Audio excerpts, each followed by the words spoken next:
What's up, my loves? Welcome to Monday MIKEroaggress'd.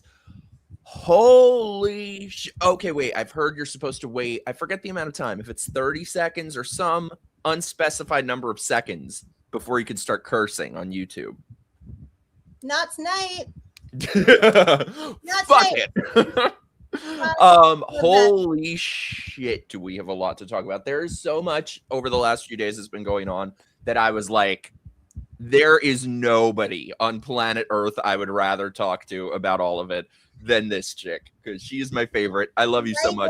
Welcome, our queen Sage. We are going to have some therapy tonight. We're all traumatized. We're all wholly pissed off. There's so much. I don't know.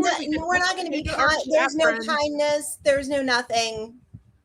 You were saying that before. I'm like, you're like, we're not going to be nice. I'm like, when are we nice?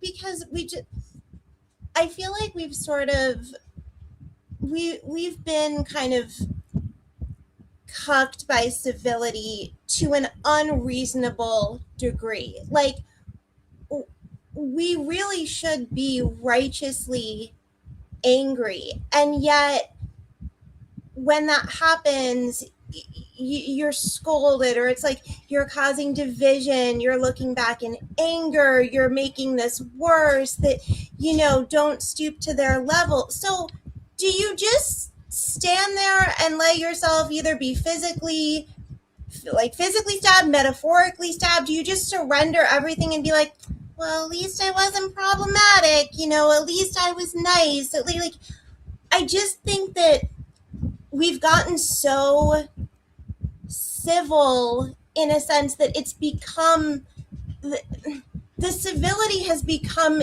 an obscenity. It's not reasonable. No, we should be righteously angry. There's a lot to be righteously angry about. I do not believe in this whole be the bigger person bullshit. No. I will be the lowest, dirtiest person. Fuck yourself. I don't believe we're gouging eyes and pulling hair, okay? Same. They're like, oh, well, Jesus said to turn the other cheek. Really? How did that work out for him? And look, it worked out well in the end for him, but I don't think we have the power to die and come back. So that quote gets really misinterpreted. It's not a pacifist quote at all.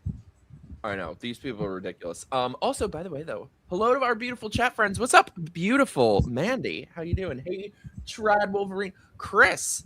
It's international or national. It's National Best Friend Day. Well, I'm happy to be here with one of mine. What's up, Tim? Tim, what's up, dude? We'll do a panel soon. We shall do a panel. What's up, Dylan? Maddie, my beloved. This bitch and I, like, God, how naive we were a week ago. We were celebrating, and he's in Australia and rooting for America, but we were celebrating, oh, look how well Spencer Pratt is doing. Oh, how naive. But no, he did, right? This isn't, oh, we were wrong. This is, oh, look how blatantly they cheated and are cheating. Did you see the thing about it was a contrast between the in-person vote and the mail-in vote? It's absurd. So let's get into it. So, but for everyone watching, we have so much shit to get into. We got to talk about the LA election. We got to talk about the gay-ass Tony Award. Oh my God. We got to talk about the Down syndrome. We got to talk about Obsession. Have you heard about the feminist art director of Obsession? No, you're gonna have to fill me in on that. I don't know. I'm ignorant on that story. So you're gonna have to you're gonna hate it so much. I'm so excited. And chat friends, thank you for being here. If you're new here, subscribe, do me a favor and hit the like button. I hate saying that. Look, I am not one of these YouTube-y bitches, but do me a solid. Hit the button. Do the stuff. If you feel so inclined, send in your super chats and help support the channel. I am aspiring to be a grifter, so help me in my goal. What's up, Lounge Singer? Oh my God, you were making me laugh so much on Chrissy's show last night. Perfect. I'm always in the mood to hate.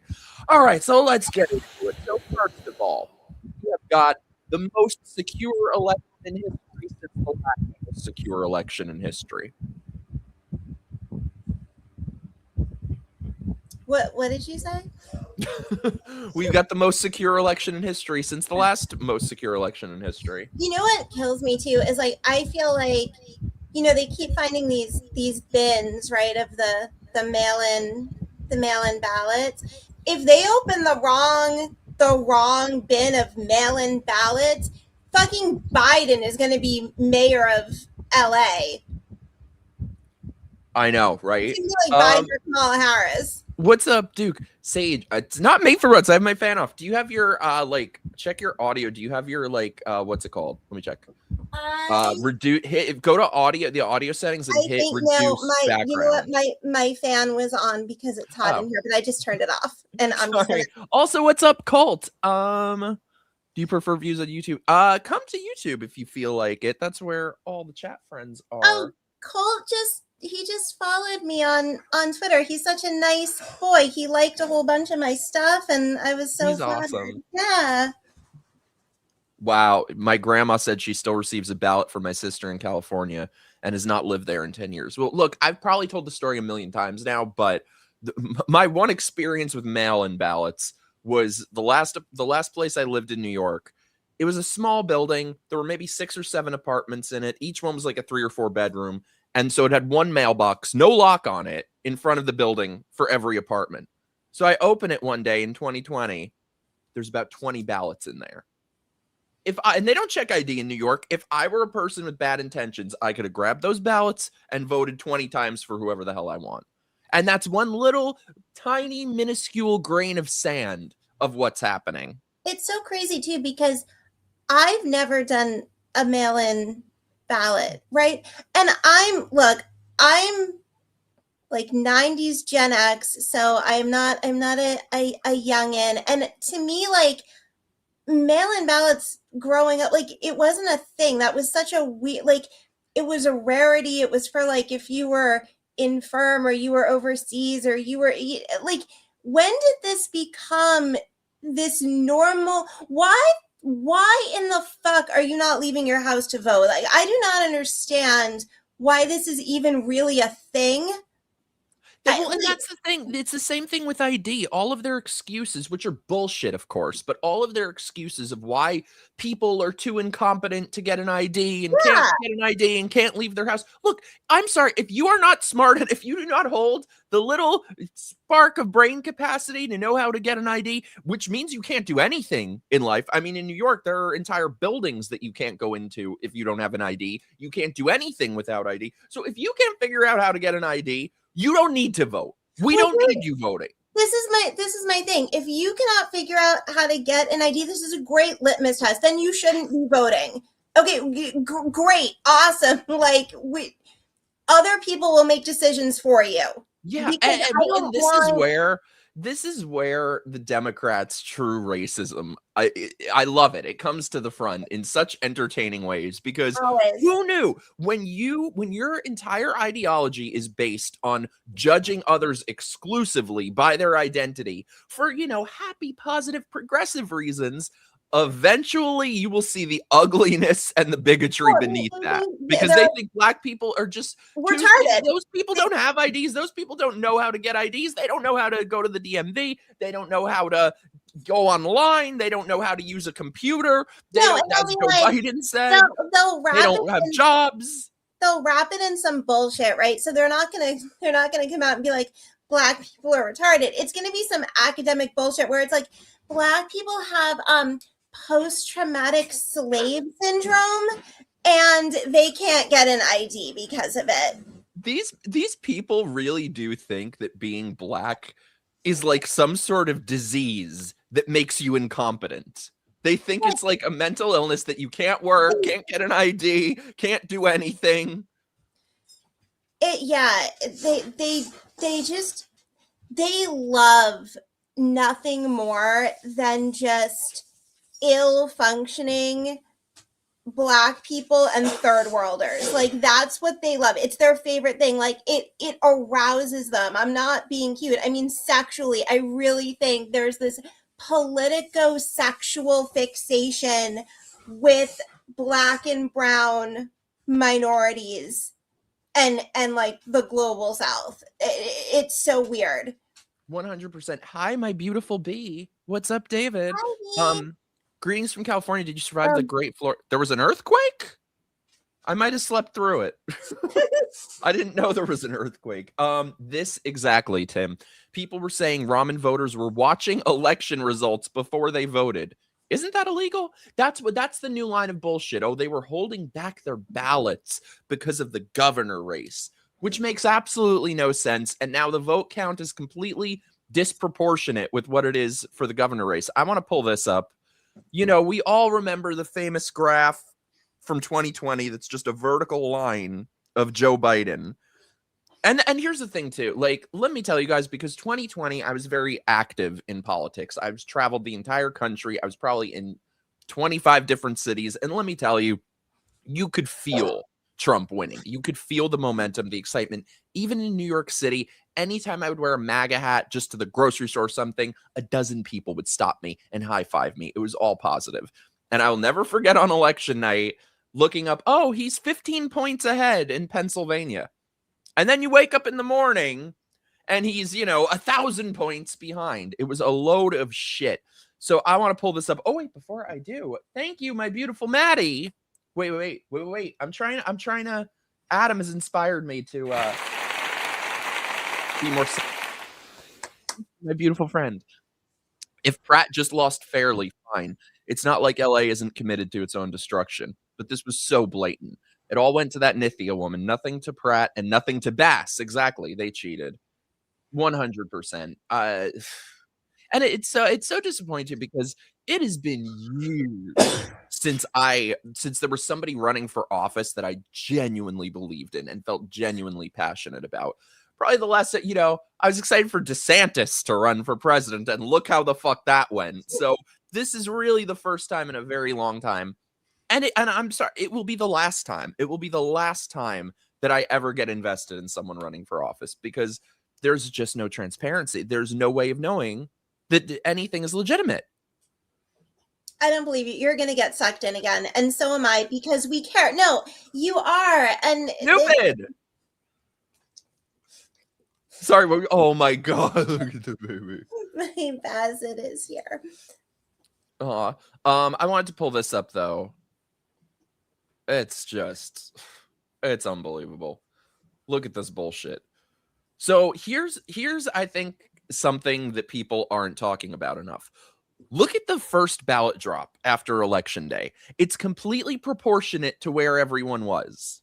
It's the same distance between the three of them as there was on election day. So clearly the next day after that is when some bullshit happened. Yeah, they panicked. I mean, it's such bullshit. They panicked. Bullshit. Like, I just, and again, I don't mean to keep harping on this thing, but like this entire situation of like, oh, well, and the next day, and like we saw the next day's ballots and the next day's ballots, that's not normal. No. Okay, so let's start with that. Election day. This is third world shit. It's not even, it's worse than third world shit, because most of those third world countries still count their votes on election day. Yeah, Colombia can do it. Saudi Arabia can do it, but California. And keep in mind, this is one city. How is it that Florida, the entire state, can count all their votes in a night? Texas can count all their votes in one night. You mean to tell me one city and it goes on for weeks and weeks and weeks? It's crazy. And what I think is going to happen, and this goes back to the point I was making earlier about just kind of being cowed by civility and emotionalism, is that whatever measures are done to look into this, to prosecute if they find enough evidence, whatever it is going to be met with such an ear-piercing scream of fascism. This is a crime against democracy, that it works though. Like, it is basically emotional terrorism. Like the Democrats are really good at not necessarily like their policy stuff, but the politics and playing the game, they're good at that. And they know how to manipulate. These people are going to cry and scream and rant and possibly hunger strike and do whatever, because correcting this is going to then be framed as the ultimate moral crime. I want to show this other graph. I mean, look at this bullshit. You mean to tell me how is it? And here's the thing. People are really trying to twist the argument. Nobody is saying, oh, Spencer Pratt 100% won. There's no knowing that. Why did Karen Bass flatline? Why is she so clearly far ahead on election day and then nothing? She goes flat. And no, meanwhile, this ramen bitch basically conceded on election day. Not officially, but she was in tears. That's what I'm saying. This curry bitch goes on and she's crying and it was beautiful, right? We all enjoyed watching her cry.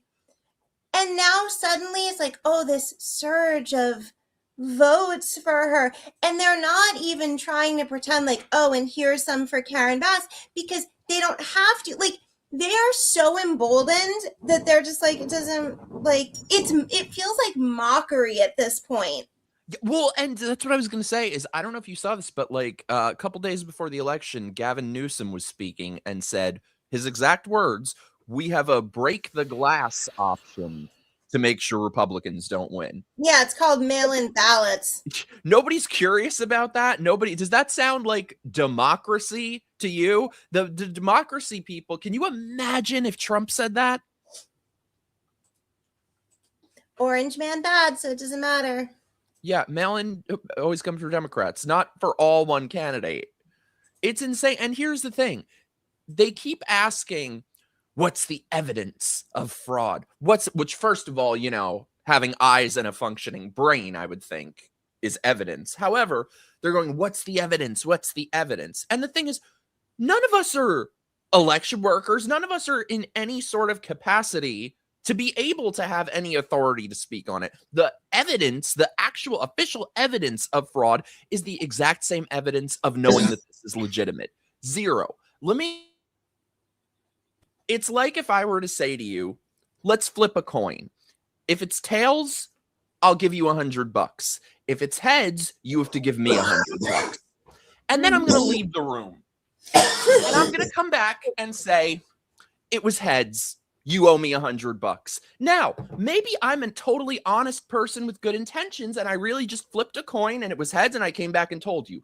Or maybe I just scammed you. We don't know. And that's the point. That is what's happening with our elections. We don't know. And in the land of the free, the home of the motherfucking brave, I would think there should be some transparency, some oversight, some confidence that we can have in knowing that our elections are legitimate. And there's just zero. And I think that's also why the Democrats have really, over the last few years in particular, look at the coalition that they've been courting. It's people who are going to be fine with this type of fraud. Either it's migrants who are used to this in their home countries. They're like, whatever. And if you're giving me what I want, like, I don't care, right? You've got migrants, you've got criminals, you've got the disordered, like trans, whatever, you know, queer brigade. They don't give a fuck about integrity. So they have this coalition that just is totally fine with this kind of thing. Like, they don't care. There's not going to be too many that on principle alone are like, you know what? Yeah, I'm a Democrat, but this is wrong. That doesn't exist. Well, a couple things that are interesting, by the way. Can the president intervene? Gavin Newsom signed a law about a week before the election, making it a felony for the president to intervene. So this doesn't come out of nowhere. If it wasn't a scam, why would you have to leave the room in the first place? Exactly. Disagree, Mike. The statistically unlikely results is evidence. I agree with you, but I'm saying, do we have the smoking gun? Are we there witnessing them doing this? The other side would say no. And look, I get that. However, at bare minimum, I'm trying to say it as objectively as I possibly can. we are expected to have faith in elections on absolute blind faith. And elections shouldn't be like believing in God. It shouldn't be religion. It shouldn't be based in faith. There's no objective barometer that we can have for this. And it's what you're saying is also exactly correct, because why did these people are like, oh, you're conspiracy theory. Really? Why does nobody question Obama's victories? Why does nobody question Mamdani's win? Because we can see that those were legitimate, just like we can see this is a load of shit. Yeah. I have a couple things, but it's just so frustrating, because it's like, especially I feel so sorry. We have a lot of friends in the chat from California, and I'm so sorry for you guys. I know how you feel being from New York. Like, hey, and God, at least in New York, they voted for the communists, you know? It is maddening to feel like there's no way of voting out of this situation. There's no way of making things any better. These people coming at me on Twitter shit despise Spencer. And for what? I've asked every single one of them the same question. Which of his policies do you oppose? I've yet to get an answer. They're just very attached to the needles on the sidewalk and the junkies on the street. It's just maddening. One thing I want to pull up, where is it? Okay, so let me tell you, I knew exactly what was happening the day after election day, and I'll tell you why. All this bullshit with the prediction markets. So as we saw, and here's the thing, there's no sort of insider trading laws for prediction markets. So as we saw on election day and the next day, Spencer was way the fuck ahead. This bitch was dead last. However, magically, at the exact same time, all the prediction markets, Poly Market, Kalshi, all of them magically suddenly had Nithya Raman at a 90% chance of winning, and Spencer at like 2%. Let me show you this. And this was from days and days and days ago. This was last week that this came out. Look at this bullshit. Nithya Raman has an 80% chance to win. Spencer has a 20% chance. This is still when he was way ahead. So this was like a day or two after the election. As soon as I saw this, I knew what was happening, and I'll tell you why. There are a lot of TV shows that are like competition shows that film way in advance of their air date. Survivor is one of them. The recency, not just the last one, the last couple seasons of Survivor. You're watching the show, and they have these prediction markets. So the thing is, it films in advance. It films months before it ever airs. So the entire production crew already knows the outcome. They already know who won. So all of those insiders put all their money into these prediction markets. And before the first episode even airs, every season that you watch Survivor, there will be one person on these prediction markets that has a 90% chance of winning before it's even aired. And that person always magically wins. That is exactly what's happening here. The insiders who have put all their money into this before she was ever anywhere near a second place, they knew the outcome already. Yeah. Yeah, and I think, you know, even if it wasn't that, I think that they put this out, and if nothing else, this then gives cover to the Democrats cheating, because then it's like, oh, well, no, I mean, look, like, we have these predictions, and it makes it so when they find these ballots, like, oh, well, you're conditioning people to be like, oh, okay, that could happen, and that wouldn't be weird because I think I saw a thing about that, right? And this was literally the day after the election. She was nowhere near advancing. No, her tears hadn't even dried yet. I'd never understand how people can be okay with this. Like, if it were reversed, I would have a huge problem with this. Because don't people stop and think? You would think, that's the thing, if the Bernie supporters were honest, if they were genuine, which of course they're not, they would have an issue with this. They would take a second and think, wait, if this can be done for a candidate, if this can be done to a candidate I oppose, this can also be done to a candidate I support. Mm-hmm. Like, you would think this would be something we could come together on, but no, of course not. That would be if these people were honest.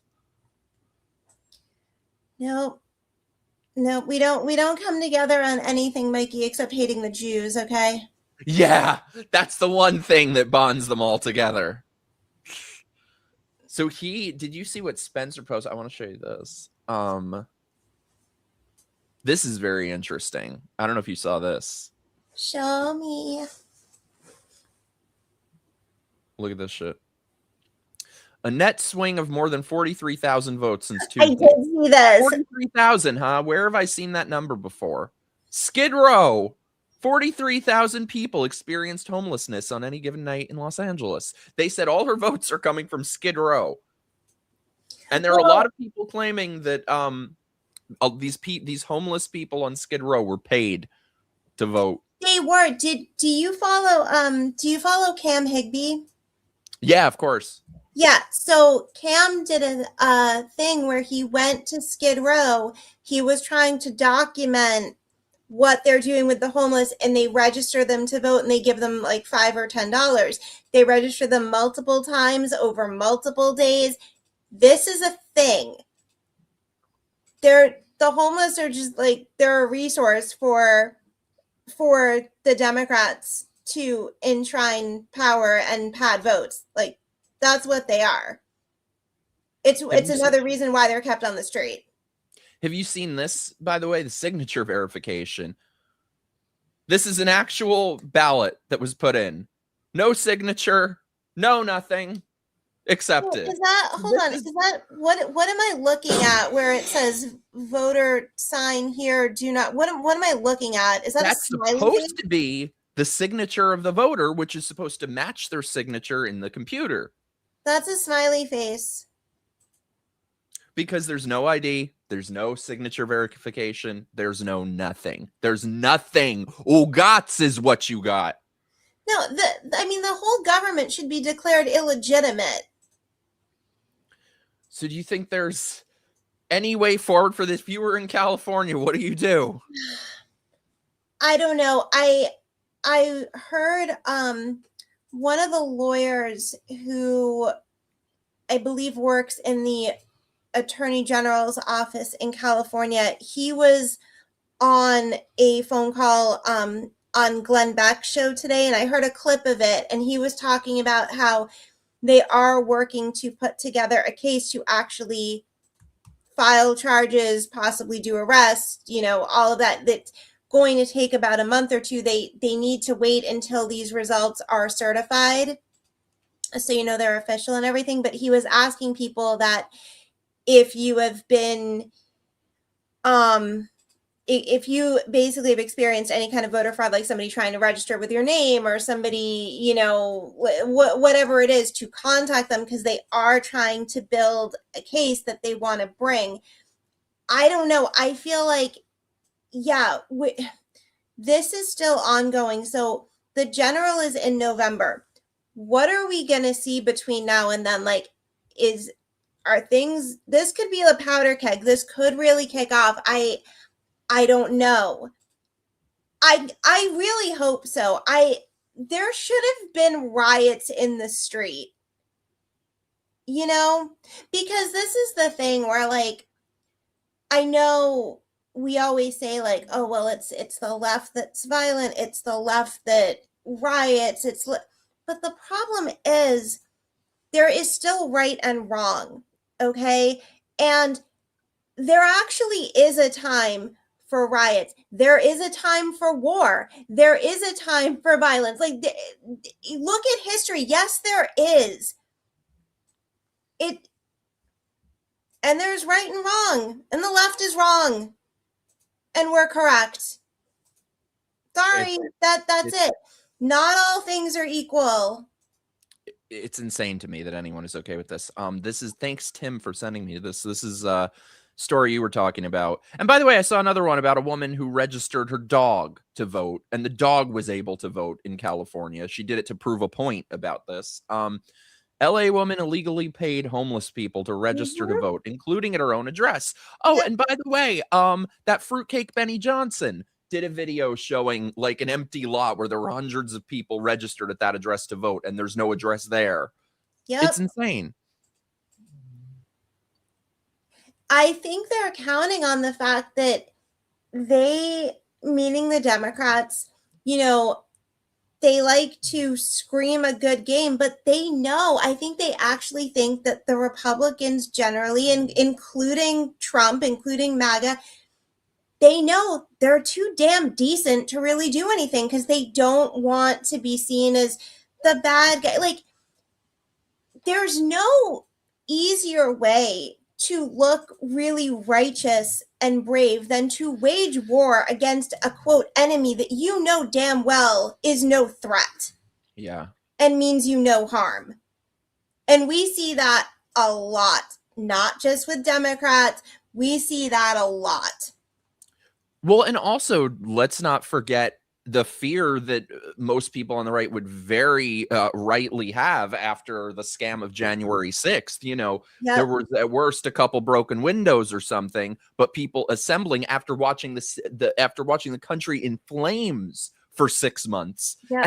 And the thing is too, when it was leftists targeting the powerless, targeting small businesses and stuff like that, oh, you've all these Democrat politicians saying how wonderful it is, it's amazing, it's great, keep it up, keep doing it. However, when it's a small number of people on the right protesting the powerful, where the most powerful people in the world were mildly inconvenienced for an afternoon, oh, it's the darkest day in democracy. But the thing is, we saw how many friends of mine, we saw the hammer come down on people who did nothing, who did absolutely nothing, who didn't even go into the building, did nothing. And so, I mean, would I fucking go and hell no after that? I don't know who would. So no, that's it's the thing. catch-22. It is. And also, you know, the Democrats and the left more generally, they really have just within the culture itself been very effective in that they have unfalsifiably claimed the mantle of weakness no matter how much power they have. And so they always look like the underdog, but they're not. But they have that. They have that in just the public kind of consciousness, like, oh, well, it's the left. And they're not, I mean, they're the tyrants now, you know, they are the enemy, they are the monster. But in just the public perception, because it's like, well, they care about the weak and the marginalized and the children. It's all bullshit. But they've been able to claim the mantle of victimhood, and they've seized it, and they've never given it up. And it's a weapon for them at this point. Oh, that is such a damn good point. This exactly, dude. This is why we have to be meaner and more determined than the left. But the thing, they won't be. They won't be. You know, I said this constantly during COVID. If every single person on the right, or even who's not a leftist, you don't even have to necessarily be on the right, but let's just say every person on the right would have taken a stand against the lockdowns, the vaccine mandates, the masks, would have taken a stand, gone on strike, said, I'm not going to work, I'm not doing this, the country couldn't function. It would have been over in a weekend. But it's not, at a certain point, you can't even blame the left. It is the compliance of the right. Yeah, and it's also one, like, I don't disagree with you, but it's also one of those things where, you know, for each, as a collective, sure, for each individual, that is a 100% risk of employment or not employment. And if there is no system set up to support you, if you're going to do something like that, then what are we talking about? People have families to support. People wanted to see their parents in the nursing home. People have children. Like, it, and they still couldn't. And they, I hate that I agree with Duke, which just in general, I hate agreeing with Duke. No one will, and it's too late. This is the tail end of crumbling Western civilization. Yeah, not to bum everyone out, but pains me to agree with Duke. Well, look, we can't even properly assess victim and aggressor. We can't properly assess friend and enemy. We have people in the government like weeping over literal terrorists. Okay, I don't know. I mean, this is a good question, Mandy. Do you agree with all of this, Mike? You think rioting is a good option? I'm just trying to understand your point of view. No, I wouldn't say rioting, but taking a stand en masse numbers like the left does without the fire and destruction. Basically, Yeah. and I said this in 2020, I was like, just pretend you're the left. Just cosplay as the left for a little bit without the murder, without the flames, non-violent, peaceful. However, the right has been so compliant for so long. They've enabled a lot of this. And at this point, this is why I hate to agree with what Duke said, but I did that. Like, it does kind of seem like it's so far gone at this point. But maybe, to try and find a little speck of hope here, maybe we do have the Supreme Court. Maybe this could be something that takes these things like mail-in ballots to the Supreme Court. They're supposed to rule on that right ahead of the midterms. Yeah. So that's another thing. I was talking about this with my dad the other night. We were saying how for over a year now, I've heard countless Republicans talking about, oh, well, we're going to lose the midterms. So, I can't with these people. I can't. It's like they're just, I wish I loved anything as much as Republicans love losing. Like, they've just been resigned to losing the midterms for well over a year. And of course, it's going to become a self-fulfilling prophecy. Yeah, and you have certain self-identified conservatives. They're not actually conservatives. I talk about them the same way I talk about like trans people, who are doing nothing but building careers off of demoralizing people and exploiting real grievance. And it's a very lucrative game for them. It's like a stay home, it's all pointless, nothing is real, we're in the matrix, just stay home and doom scroll and rot, basically, right? And just like, and for some of them, I know their grand plan is that, okay, well, in order to punish Trump because they didn't get everything they wanted in the time they wanted it, the way they thought they should have got, or whatever tantrum they're having, they're like, in order to punish them, we're going to vote Democrat. We're going to let them. It's just like, this is the most juvenile, feminine bullshit I've ever heard. This is absolutely ridiculous. You're a child. Well, and I've always said Trump isn't even about Trump. Like, it has not, like, I would support him regardless if he did nothing, like, because think of it. And the thing is, am I thrilled with his presidency? No, not at all. I wish a lot more was being done for this bullshit economy. I feel like there's really nothing going on there. But it doesn't matter. It doesn't matter. I'd vote for him 1,000 times over, because the thing is, I think people forget just how bleak things were under Biden. They were collecting political prisoners. The country was falling apart. I mean, remember Biden's speech with the red background where he looked like Lucifer? So the thing is, I've always said, I'm like, if Trump got into office and sat on his ass and didn't get out of bed for 4 years, I would prefer that. So if he did nothing, if he were a placeholder doing nothing, I would support it. And it's also that, like, people forget, if you hand power back to the Dems in 2028, it may just stay that way. Like, because if we were, as a society generally, still a bit, I don't know, in any way kind of masculine, I may not feel as hopeless about that. But I don't think the West actually has the stomach to do what it will probably need to do in order to save itself.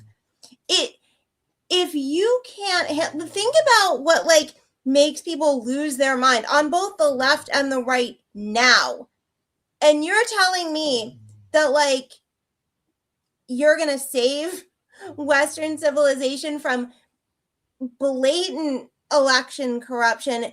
If you're in Europe, hordes of third world migrants just systematically raping your women, your culture, stealing your sovereignty. I'm sorry, anyone who thinks you're getting out of this without some bloodshed, and we can't handle it. We cannot handle it. Like, what kills me about us too is that we have adopted this really weird mentality where we love to just talk about how, like, we're so war weary, right? Why? Why the fuck are we war weary? We are the last people that have any right to be war weary. The generations who actually have that right, they're not, and they weren't. Like, what are you?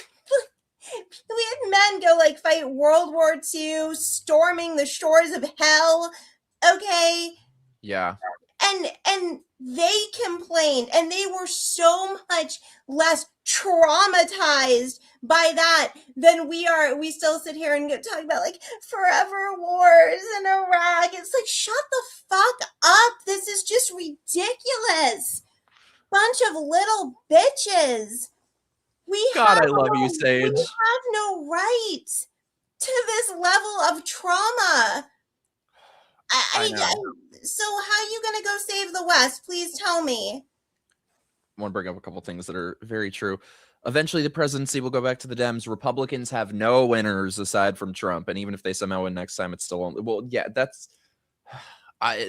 They're so useless. I don't know. I mean, there's really nobody in the Republican Party that I feel like I would have any passion for, other than Spencer Pratt. I can get, well, I like Spencer. I know he doesn't call himself a Republican, but like I can get behind Spencer Pratt. We all know he is. I do like, I like DeSantis. I love him, but his campaign was a disaster. I like Rubio. I can get behind Rubio. I'll vote for any of them, but in terms of here's my thing with JD, because I feel like he's probably the obvious choice, and I take no pleasure in saying this because I was like the nation, I was so in love with JD, and I still, you know, I'm holding out hope, but my fear with JD, and I want to be wrong. I really, really want to be wrong. I want to be embarrassingly wrong. I want you to have a separate stream where we just do an I told you so, and now we're going to celebrate how wrong you actually were. Okay, that's what I want. But my fear is that he is going to go the way of Tucker or Theo Vaughn. And like, that's what I'm like, I'm a little afraid. That. I'm a little afraid. There's a spark and I want it extinguished, but we'll see. I don't know. Well, it's Nick Fuentes and his orbiters pulling for Dems to punish the Republicans. Yep. I wouldn't expect anything different from bottoms like him. Pardon my French. That's French? Yeah. I mean, in terms of like people who really inspire passion, I don't see one person right now. There's Spencer Pratt, but yeah, Pratt 2028. I mean, that's not going to happen. But well, the thing I find most unfortunate about this is what I just said, that I think he really inspired a lot of passion. He was someone that people could believe in. A lot of these videos, like he put out one video of him in some shitty area of LA that nobody goes to at the cookout with all these working class people. I'm like, you know what? This is my Republican Party. That's 100%. What I want the right to be. 100%. Because the Republican Party, especially, you know, in the Bush years and the McCains and the Romneys and all those people, it was just a country club for elites and nothing else. And that's why I was never a Republican at that time. I never, ever thought, ever, that I would be sitting here talking about Republicans and being all excited and calling myself a conservative. I was a complete and utter lefty. I was a hardcore Bernie girl. Are you kidding me? But like, I'm telling you, former leftists are the best people in the universe. Yeah, we are. But, you know, when it comes to this whole thing, to boil it down, if you fail the dogs, you fail the West. And we're failing the dogs. That's really it. Wait. So damn true. So, okay, before, you know, we're bumming people out so much, we're going to move on in a minute. But before we do, what hope is there for people? I'm not necessarily talking about politics. I'm talking about people's lives, especially people who are in LA, people who are in New York. Like, what hope do you think there is? Where can people find happiness and hope right now? Do you want a story? I will tell you something. Yes. It's very anecdotal, but I love it. I'm going to tell you.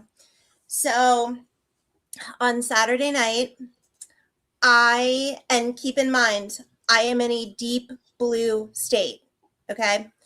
And I went on Saturday night, I went to the Kid Rock concert. Ooh. Okay.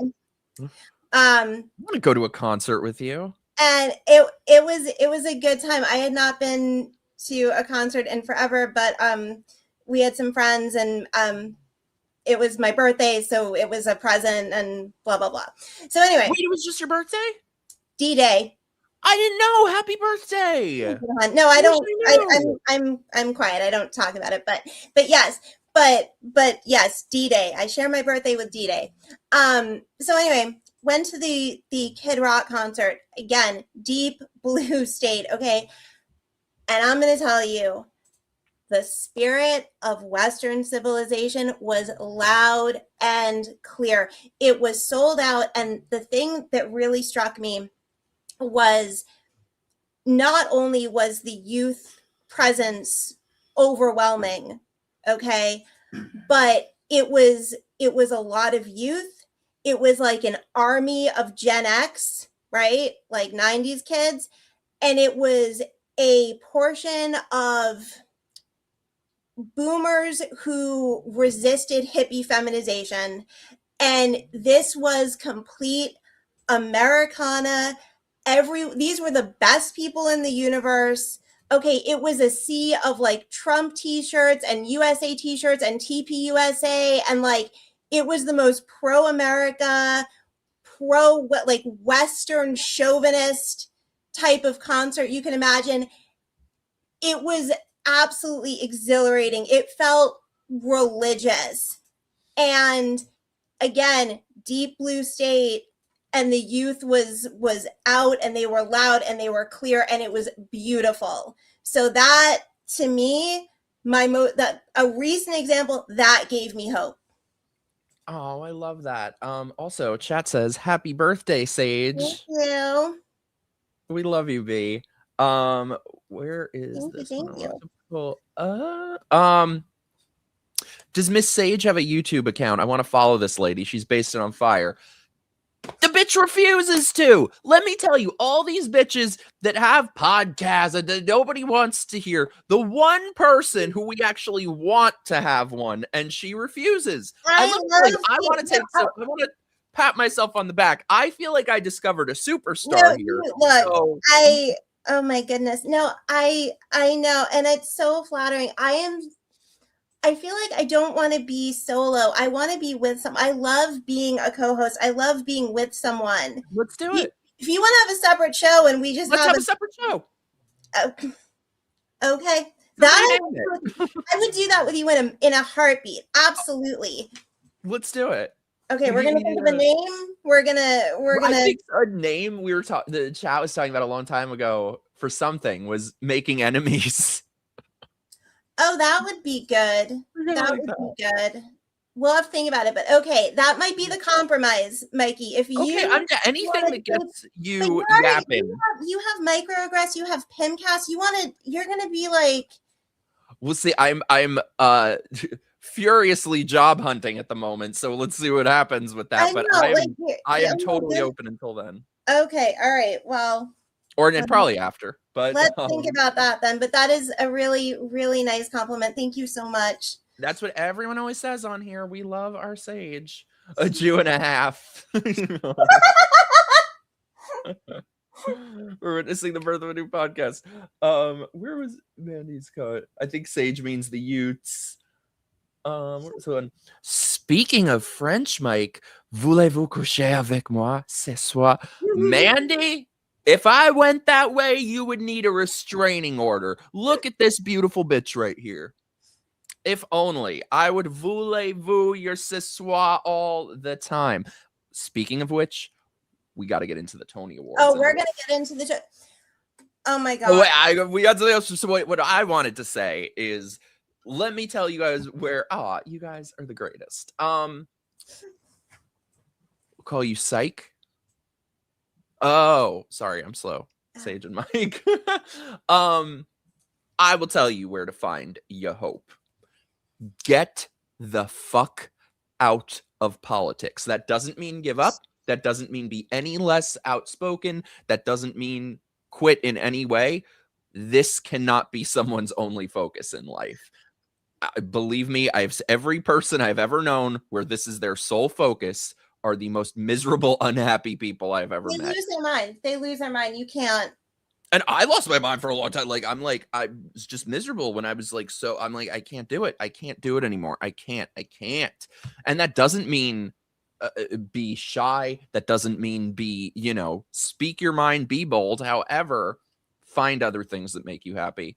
Like, I'm surprised that I've sort of been able to, it feels like things for me are kind of moving in a direction that I thought wouldn't be possible with my film that I'm working on. And let me tell you, like, nothing has ever made me as happy in my life as working on this. It's like, and especially, meeting a lot of people. Oh my God, it's so crazy. All these like horror directors and producers have been following me lately. Mikey, Like, oh I feel my like goodness. the Terrifier producers followed me today. I feel like I'm kind of being discussed somewhere. I don't know. This is such a big deal. Oh my God.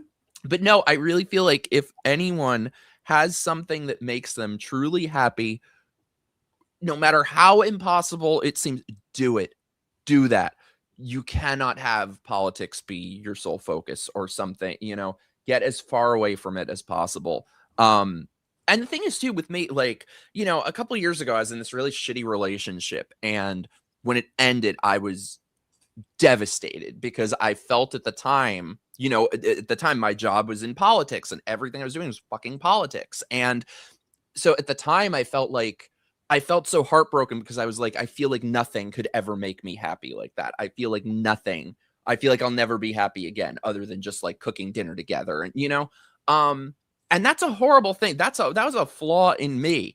And now working on this film, I'm like, no, it's not. This is what makes me happy, So, yeah.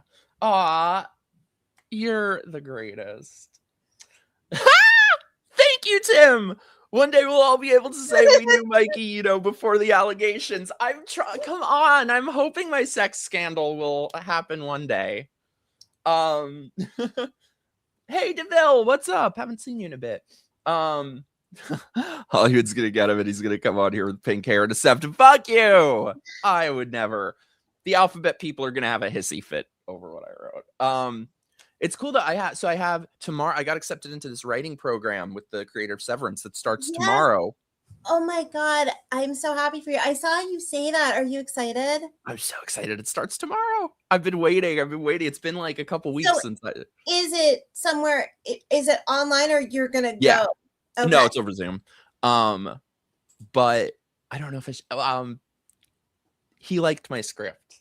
I'll just say. He did. So, and then I have like a couple meetings set up to pitch it. So I have until the end of this month to finish my rewrite on it because there are a couple things that are a little bit of a mess. But I have until the end of the month to finish this rewrite, and then I got a couple meetings to pitch it. Oh my goodness! All right, bitch, you're a little big. Calm down. Shut up! I'm not. No, but I feel like we're seeing the very beginning. I'm just saying this is something that I feel like people can feel optimistic about. This is gonna be awesome. I'm so happy for you. Oh my goodness! I get to go to the premiere. I want good tickets. You better be my date. Absolutely. Oh my goodness. So it's from now. Have you? You said Severance, right? Have you watched that show? I haven't. I wanted to before tomorrow, and I haven't gotten around to it. So maybe my God, tonight. no! I have a script I have to finish reading tonight, but yeah, so maybe during the day. I got hooked on Severance. It is a mind fuck. It's a very interesting, very good show, in my opinion. I think you'd find it pretty compelling. Wait, sorry. What kind of movie are you working on? It is a romantic slasher. It's a slasher love story, bloodiest love story ever told. We're waiting for he, him in the bio. Fuck you. Sherry, my beautiful. Can you tell us something about it? So what can I tell without giving shit away?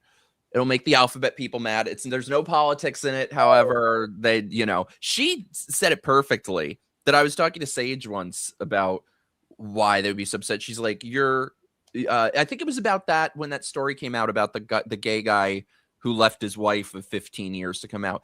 And I was like, this culture of theirs is such trash. She's like, well, they hate you because you're criticizing their God. Which I said you told them their God is dead. That's what it was. So I guess I can give you the base. It's called The Final Boys. I guess I could give you the basic little thing. It's sort of like a tonal shift thing. So the first hour focuses on the love story, and then it takes a sharp turn. So it's basically like The Notebook meets Saw. But I don't know, the slasher is sort of, okay, no, I view it as like Titanic with a slasher instead of a boat. But it's like, but the slasher part is sort of a metaphor for the two main characters. One is a romantic, the other is a degenerate who's very brainwashed by the culture of how things are, and then turns into a slasher. So I don't know, hopefully it's good.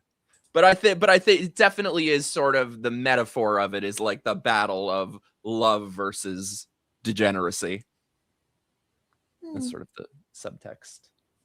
Oh, thank you, Maddie. My friend Maddie and my dad were the first people to read it. So I hope you liked it, Maddie. You just read the very, very, very rough draft.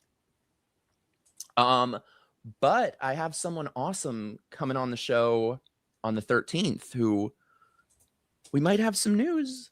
I don't know. That's all I'm saying. Cherry bomb. We might have some movie news together. I don't know. We'll see. We'll see. You're being a tease. Shut up. Yes and no, Duke. Shut the fuck up. Shut the fuck up. Because I've tried so hard to make it not that like it would appeal as much to people like Adam and Greg as it would to, no. So yes, it's two guys. However, it's not a gay movie. The word is never mentioned even. It's like, I agree. I'm with you. So I know that's a hurdle. That's the thing. I feel like I've written a movie to appeal to nobody. Like gay romantic slasher with a conservative message. Somebody said to me, they're like, are you afraid someone's going to steal it? I'm like, who would want to steal that? I've written something to appeal to nobody. What directors are you a fan of? Ooh, okay. And then I'm sorry. I promise I'll stop babbling about this, but Wes Craven is my goat. God, you watch the first 4 Screams and then you watch the ones that come after and you see just how unappreciated Wes Craven was and how he moved the camera and his thing. Damien Leone is amazing. Everything that he's done. Curry Barker. Now I feel so we gotta talk about Obsession. I feel so inspired by, because I knew of Curry Barker when he was making movies for like $800 on YouTube.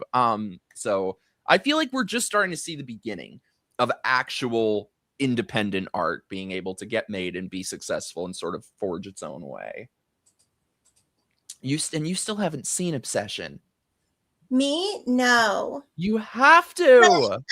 So I did watch the trailer because I saw a lot of people talking about it, and I kind of wanted to see, like, at least get the gist of what this was. So, okay, so this seems like this guy wants this girl to fall in love with him, so he gets to kind of do it sort of reminded me of like the movie Big, but instead of like I want to be big, he's like, make this girl fall in love with me, and they were like, yeah, okay. And then it's kind of like a be careful what you wish for, because she's cluster B crazy and she basically loves him to the point of like she's basically trying to just kill him or something. Yeah, but it's sort of the question of who's actually the obsessed one, because he's a pussy. My favorite, I don't think this is really giving much away. Lindsay finally saw it. Oh my God, it's so good. My favorite thing in it is there's a part early on before The Wish where she's a writer and she's talking about, he says something to her like, oh, you're writing a romance. And she's like, no, it's not a romance. It's a love story. And he's like, what's the difference? And I feel like that is the theme of the movie, because he has romantic feelings for her, but does he love her? Absolutely not. So that's sort of, I think, a big theme of it is love versus romance. Okay.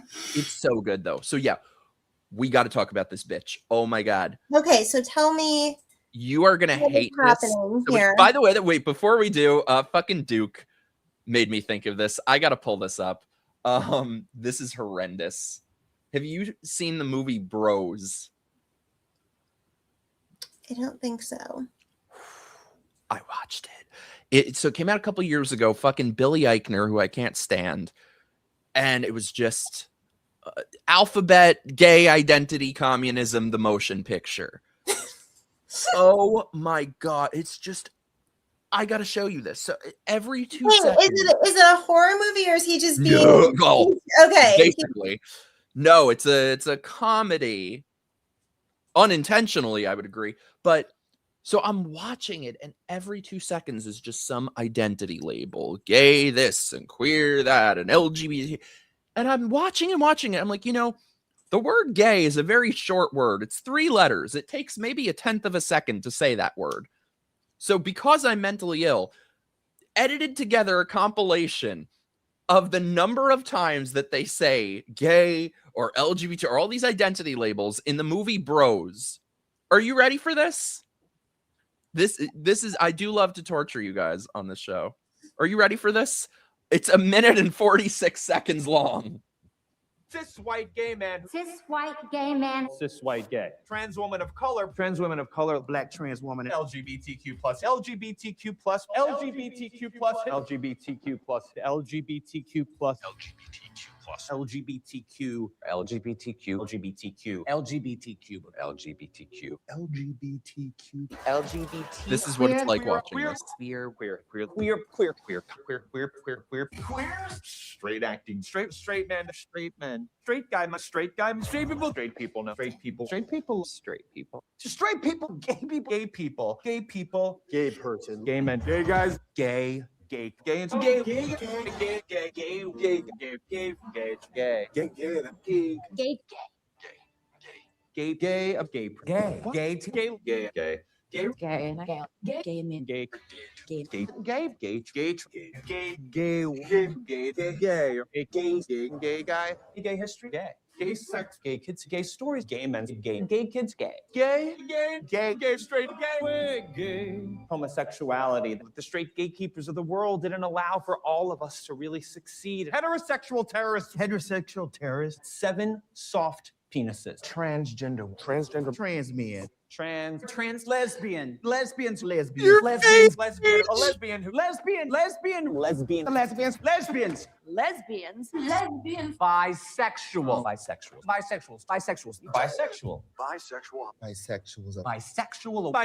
Straight actors. Non-binary. Faggot. Not everyone wants to hear this gay stuff all the time. You know what? What I was thinking watching that was that For death. I think that gay bashing's got a really bad rap, and I'm with you. like, wait, is that from the actual film? I didn't repeat any clips. That is yes. First of all, I've never seen. At some point when the alphabet really took over, when they pushed out actual homosexuals, I don't know. Remember when gay men used to actually look masculine and they had testosterone, and 70s. now they look like just deflated lesbians. I just don't even. I don't. There was not an ounce of testosterone in any of that footage. They didn't even look. They look like I saw males. I didn't see any men. I saw no men. There were no men in the. There are no men in the Bros movie. Okay. Sage, literally, whenever I open Tinder or Hinge, that is what every person looks Is like. that so? You're telling me that's real? You'll find guys like that? Oh yeah. Oh yeah. I avoid them like the plague. I made a video. This is a couple years ago. I went on a Tinder date with this guy who was that to the T and just wanted to argue with me the whole time about politics. I made a video about it on my channel, my date with a liberal. It was torture. But though they look like, I don't even see why they would be on any kind of app. Like, I'm sorry, those do not look like males that fuck. They look like males that are like, can we just cuddle and like watch Chopped or something? I don't know. No, but they're simultaneously whores. That's all they do. That's all they do. Not though. They looked so asexual to me. Who's fucking them? Like, no, seriously. Like, who goes in for that? What is the type that will go for that? Other little bitches. Oh my god, that's so sad. Mikey, all your dates are torture. Oh, I sat through that entire movie and then edited that together. So that, let me assure you, Duke, my movie will be nothing like that. All right, so I got to show you this bitch from Obsession. We have a lot more to talk about, but let's have a very quick word from our sponsors.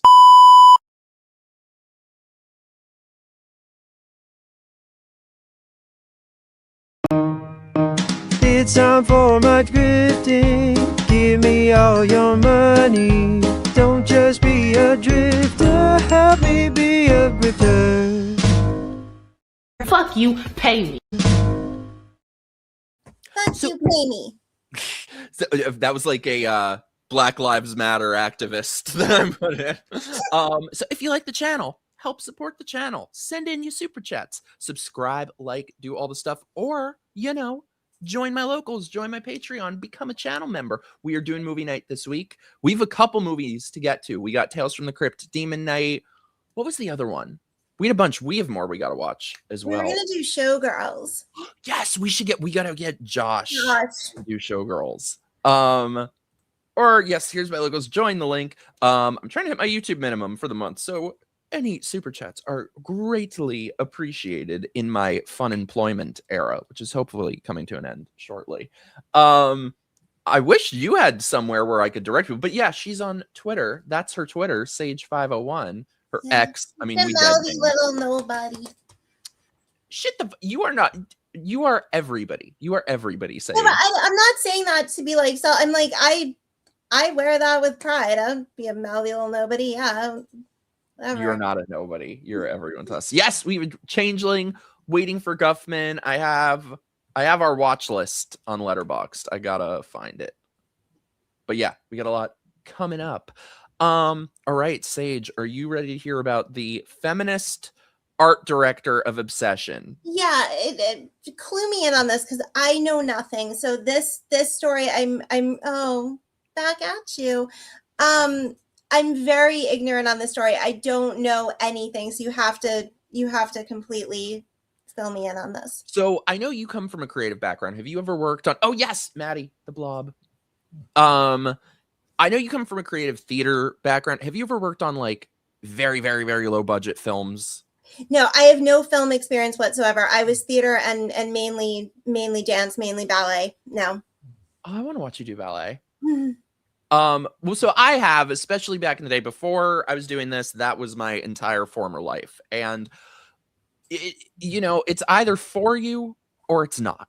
You do it because you love it. It is ridiculously long days. It is hard work. It is everyone helps each other out. You need something needs to be done here. You do that. I just came across a picture from like a decade ago on my Facebook of my old roommate who did the same sort of work. And there was one night we were both working on different film. He was working in some haunted house. I was working on a very indie film set.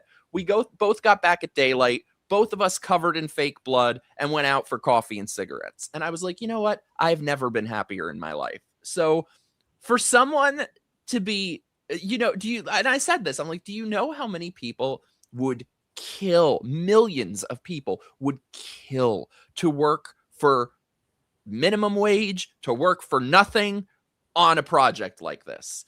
So, okay, let me pull this shit up. Oh my God. This post ought to be taught in schools for what not to do when opportunity knocks. So this bitch was the art director of Obsession, which now I'm sure everyone knows is the biggest movie in years. It's broken every record. It's the first movie since E.T. to increase every weekend. It's at like 250 million now. But nobody knew this was going to happen. It was made for $750,000. His last movie was made for $800. So it was like a very small, low budget thing.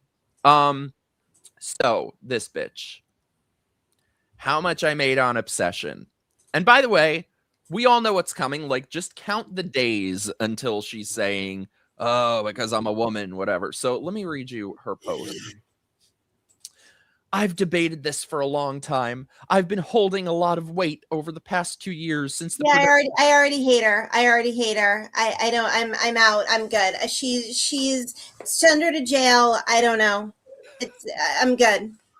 Oh, that's what I was gonna say though. So yeah, I looked this bitch up. Let me point out 0 resume prior to this, 0 experience, 0 credits. This was the nobody of all nobodies. She had 1 prior job, which was on some little nothing movie that nobody's heard of. So this was basically her first job. For this to be your first job, bitch, you won the fucking lottery.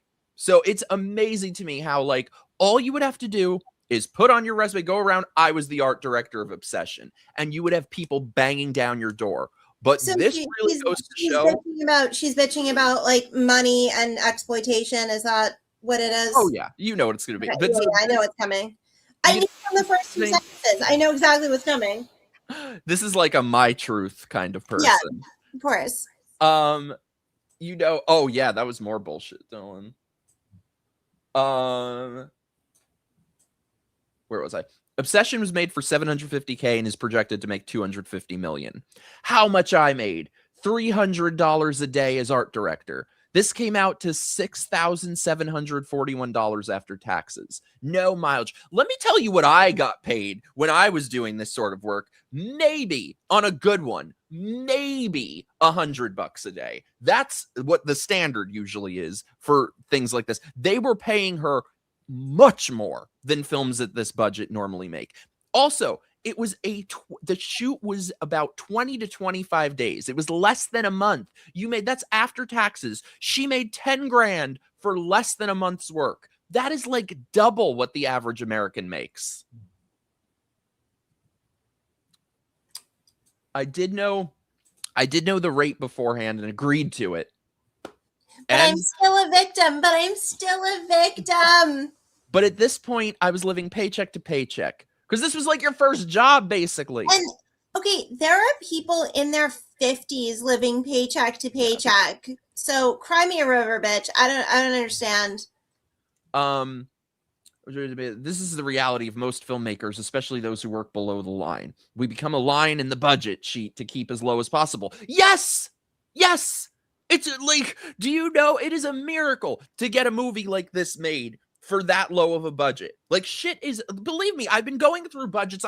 This is everything that I'm working on lately. Like, do you know what shit costs? Do you know what locations cost? What a crew costs? Shit is expensive. You're trying to make every dollar count. Oh my God. Like, this post just says so much about so many things. There were also crew on Obsession who were volunteers, getting paid in gas and mileage.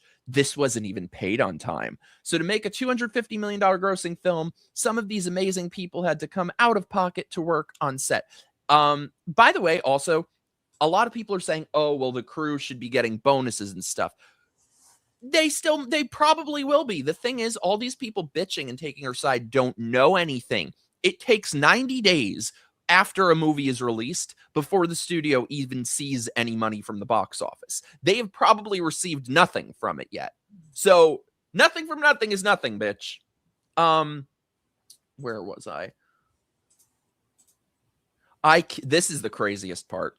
I kick myself every single day for not flipping this production. I was encouraged not to, and I naively listened. Now, flipping the production means shutting down the production. She kicks herself every day for not holding them hostage and shutting down production because she was getting paid significantly more than most people on a film of this budget make. Like I said, can you imagine your first job? You get the title of art director. It makes $250 million. It's the biggest movie in years. You won the lottery, bitch. This is like if fucking Charlie Bucket got the golden ticket and then tossed it because he was mad that the chocolate bar wasn't bigger. That's what this is. Like, can you imagine the windfall that this bitch would be in for? The opportunities that she would have just from working on this. And instead, this really goes to show how victimhood mentality and entitlement mentality is poisonous. I'm actually gonna be a little less charitable than you. Really? Yeah. What I hear in this so far, no. This is a complete performance.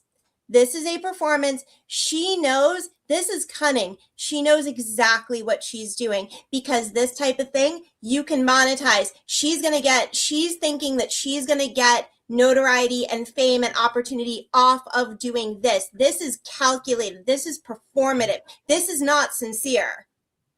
So you think that people would prefer, because for me, I would think your notoriety is that you were the art director of Obsession. Your so notoriety, Michael, in this economy comes from being a victim. The victimhood economy. Yep.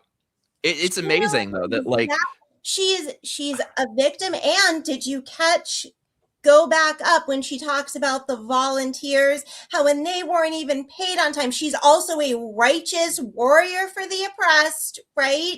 Yep. And you'll see that too in her. No. This is complete calculated performative. No, she's she's gonna find opportunity. That's what she thinks. I don't know if it'll happen. I don't believe a word of this. There's nothing sincere here. Would you ever? And like I said, films at this level, I've worked for nothing on tons of them. Is so crazy to me. And like I said, if this is the mentality you have, maybe this is just not the field for you, because low budget indie films is trying to make every dollar count and stretch every dollar you can. I'm not convinced this has anything to do with the field. This has to do with her as a person. She would do this no matter what industry she was in. Yes. So, so, like I said, it is a miracle to be able to pull off something like this production on that budget when everything is so fucking expensive, especially in LA. They filmed it in LA.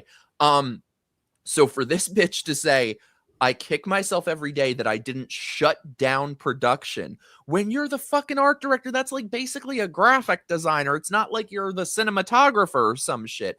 I would not hire someone like this if there were a gun to my head. Can you imagine you're trying to make every dollar count and pull everything off that you can and just make it within the shooting days? And this bitch, who's already getting paid a very good salary for less than a month of work for this level of production, and she's saying she should have shut down the production. This is probably a girl who, has never had to actually earn anything. She was probably told way too often that she was special. And taught to expect that if she went to college, got the piece of paper, she is then entitled to walk into a very lucrative lifestyle, right? Like any type of sacrifice is seen through the veneer of some kind of injustice, right? Why should she not be if you can point to someone who's making more and it looks to you like, but I'm doing so much more work and they don't seem like they're like, these kids have no idea about earning something, working your way up the ladder. They think hierarchy is a completely dirty word, right? And she probably comes from a family that coddled that point of view because she probably is from like some kind of upper middle class, whatever, who were just like, oh, of course, honey. Like, and you're just, like, I don't. So I'm not surprised by this mentality. We see this all the time from the younger generation in particular. It gets even worse. As is the case for most low-budget productions, everyone has to wear many, many hats. Though my official title is art director, I was also a PA, set dresser, graphic designer. That's part of the job, is graphic design. What do you mean you were also a graphic designer? Background actor, driver, swing, and buy. Oh, she had to drive. How terrible. I was doing runs for the art department. Again, no mileage. I was shopping, loading, returning, while the rest of the crew were on set. Thank you, Jeff Barker, for helping me during those times. By the way, and again, this is what low-budget indie filmmaking is. It's either for you or it's not. Do you, like, I would literally kill to get to do these things for no money on a production like this. That is like my dream in life. And so for somebody to be complaining and be well paid for it is insane. I had to wrap Bear's house that was left an absolute mess without water or crafties left behind. I shopped an entire location, Ian's house, and loaded the truck the same day for shoot the next day, which also happened to be an overnight. Wow, wow, wow. Play the littlest. Oh, I had to do the responsibilities of my job. Ah. Exactly, Maddie. Everyone pitches in. I'd love to work on an indie. It was a low-budget movie, bitch. Everybody does everything. Yes. It's unbelievable. Oh, this is my favorite part. It took such a physical toll on my body that I kept losing weight, weighing 90 pounds during this production. Bitch, you mean to tell me you got to work on Obsession? You had to work on the biggest movie in years. You were well paid for it. And you were skinny? Fuck you. You realize that comment right there, like, that's just so telling. That's her bragging, and that's like a flex. She's not at all. Yeah, and you can find my Hinge profile at this link. Exactly. I'm like, oh my God. And as if that's somebody else's responsibility. Like, who should be responsible for your body weight? Eat a fucking sandwich on the way. You're driving, get takeout. Drive with one hand, eat with the, like, it's not rocket science. He wants to be a victim because there's money in that. I say all this to finally have my peace. I know this is bigger than Obsession or Curry and his team. It's not about that. I know this is even bigger than the film industry. Here comes, she's, Evita. I know this is even bigger than the film industry. If you feel called to have this discussion with me, please do so. I'm willing to be wrong. Bullshit. But I know I'm probably missing information, and my perspective is just a drop in the bucket. If you were a crew member on Obsession and feel called to share your rate, maybe we can turn a tide in the film industry. What does this bitch want? What does she want? She doesn't want. I don't. Oh my God, it's so painful. She's just resentful of the success of other people because she feels entitled to a particular lifestyle, a particular salary, a particular level of notoriety.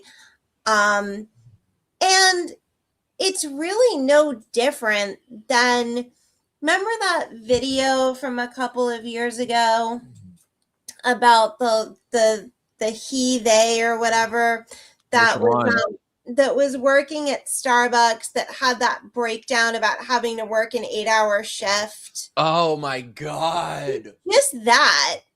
I mean, just that in the film industry. Like, that's all it is. Oh my God. It's that syndrome. Like, these are just people who have never been taught about, well, I don't want to say that they've never been taught about how the real world works, but they were taught that the real world has nothing to do with them. Well, and this is really what's even more unbelievable are the people supporting this bitch. I mean, this is socialist economics 101. Like, you got to say this. Anyone in here budgeting an indie that wants to learn from this post, 1 point to every crew member, no matter how small their role. It's that simple. Let me break this down for you. Okay, let's say we're going to do that.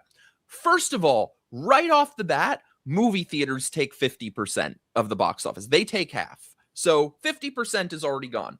The crew of Obsession was 45 people. So great, we're going to give each of the crew, the PAs, the caterers, we're going to give each of them 1%. That's 95% of the profits. That's not considering the creators who made this, the actors, and how about the investors that put millions of dollars into this? Did this bitch take any risk? Was she gonna, if the movie they didn't know that this was going to be successful. So if it weren't successful, was she going to give money back? Did she have anything on the line? Like, this is a great way to ensure, if people did what this asshole is suggesting, this is a great way to ensure that not a single low-budget indie ever gets made again. We would be resigned to just Disney slop. Well, also, this person doesn't understand, or at least is pretending not to understand, the difference between what a movie might make versus profit, right? And profit is what you have left after everyone else has been paid and all your expenses have been paid. But again, it's a very kindergarten mentality, right? Like, they have no concept of economics other than rich people, poor people, and like, there's really not a whole lot more to it for them. They looking at this and they see injustice where it isn't there. And I'm sorry, I cannot get past this person's like profile picture. What am I looking at? Is that a butt with a face? What? How did I not notice this? Oh my! Is that a food? Is that? Oh my God! Is that a prolapsed asshole? Or is that? I mean, I'm not the expert, but does the poussetta? Is it like a ball sack where it's visible from the back end? They're talking about back end. Wait, are you asking me? Yeah. What do I know? I mean, I guess you wouldn't either. You're not seeing from behind, but no, Michael. I can tell you that is not normal. Okay. I mean, it is like any woman who has that as normal should be going to the ER like right now. We'll call you an ambulance. No. Oh my God, I can't with these people though. So a couple people have been very upset with what I said. This one fucking film, like, that's the thing is, I love the truest thing. It was some like meme or something that somebody had tweeted. Dialogue with a leftist is just them pretending not to understand things. And it's so fucking true, because anybody who works in the film industry that's supporting this woman, they know damn well that their applause lines for social media brownie points do not translate to reality. So it is always one standard for them and another standard for everyone else. Oh my God, Maddie, you're the man. You're the best. It does. This one fucking filmmaker has been coming after me. Let me find the post. So you probably don't know what I'm talking about. Probably only Dylan, if he's in the chat, knows about this. But so there is this filmmaker, this production company that's done a bunch of Friday the 13th fan films. One is called Never Hike Alone, and they did very well on YouTube. They've gotten like millions of views. So this bitch has been coming after me for days. And it's just like asking people who hate Spencer Pratt which policies they oppose.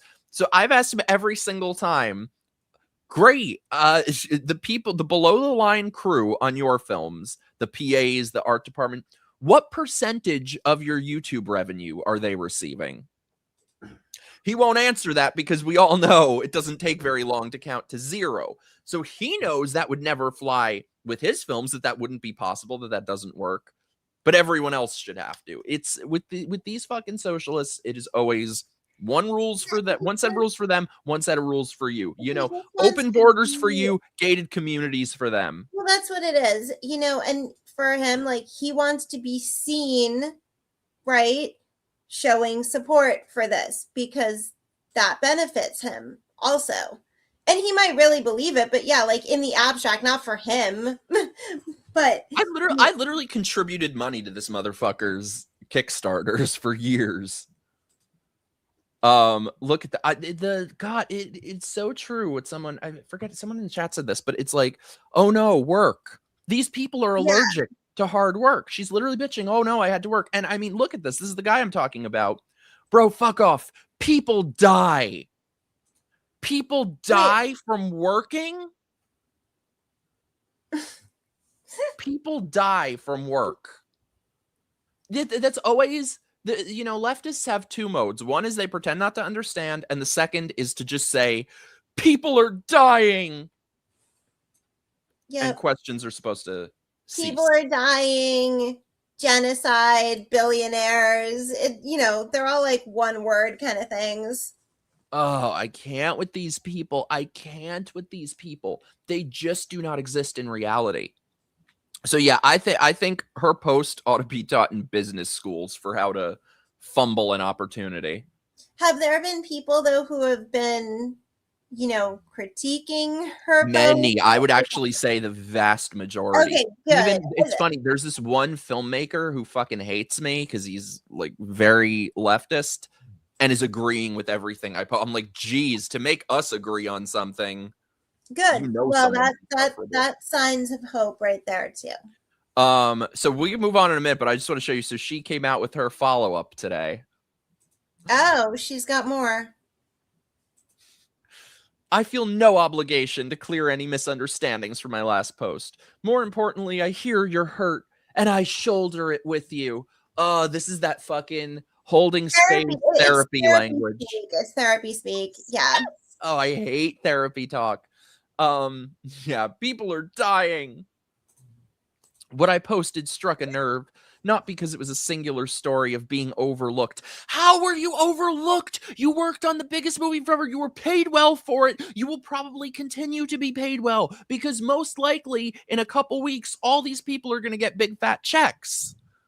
I don't even know that I believe that this is about the money. I think what she's upset about is she didn't get the accolades and the praise and the head pats and the attention, and she felt dismissed and ignored and unappreciated because she has been taught that she is a super special flower, and she's just, you know, she should be like heaps of praise all the time. She's the best. Like, I don't know. I mean, and if she didn't get that from her parents, she probably got that from her university, right? Oh, yeah. This is what you get. I mean, this is what we're creating. This happens every day. What happens? What happens? There was not one allegation of wrongdoing, of abuse. She's not even saying that she had to work some of the hours that I've worked of 16-hour days, 18-hour days, 20-hour days. She didn't even say, and you know, if she had to work a minute longer, that she would be stating that very specifically. So what happens? You were paid 10 grand for a month of work and you got to work on this. And again, do you know how many people would kill for an opportunity like this? If it paid nothing, if it paid pennies, I'd carry their fucking coffee. You know what this is, though? It's really a much broader problem. And that is that we now have taken things that are and have always been normal, and we now see them through an abusive lens. Yes. That happens everywhere. Like, so to give you an example, one thing that I see happening a lot right now, in the dance world, in the ballet world specifically, is there's sort of this now reckoning with, suddenly we're all supposed to go and rediscover our trauma from are ballet teachers who, you know, ballet is harsh and they'll say really mean things to you, and the way they train you is not always kind, and that's how you produce excellence. And you know, you can't just coddle, right? Like there is some harsh, there might even be some borderline abusive things that have happened. Yeah, that's true, but that's also how you create excellence. But now they're so like, oh well, we can't traumatize and we can't this, so we've got to respect all the bodies and the limitation. No, it's like, you know what, shake it off, get your ass out there. I want, like, but we don't do that anymore. And so she grew up in a time where everything is an imposition, everything is put upon. Okay, I'm sorry. I can recall some traumatic ballet teachers. It's true, but it is what it is. The excellence comes with the harshness. You can't really separate it. You have to pay your dues and you have to get a thick skin.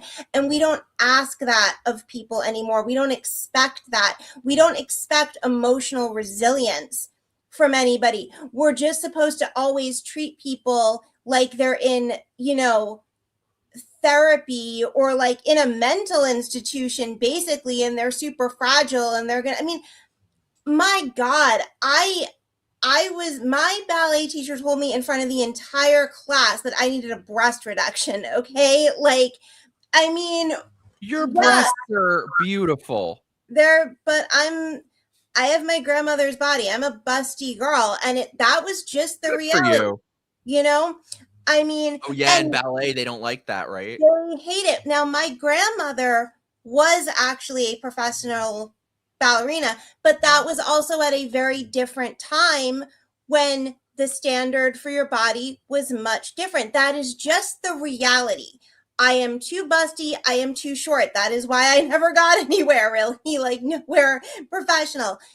That's the reality. Okay. And now you have all of these industries. I think the arts are the worst with this, where we've just completely surrendered an expectation of thick skin, resiliency, and now it's just, oh wait, like no one should feel imposed or put upon or ever have any, you know, hurt feeling or whatever. That's what this is. But she's been conditioned to behave like this. And then you get smacked with reality and she sees it as a gross injustice.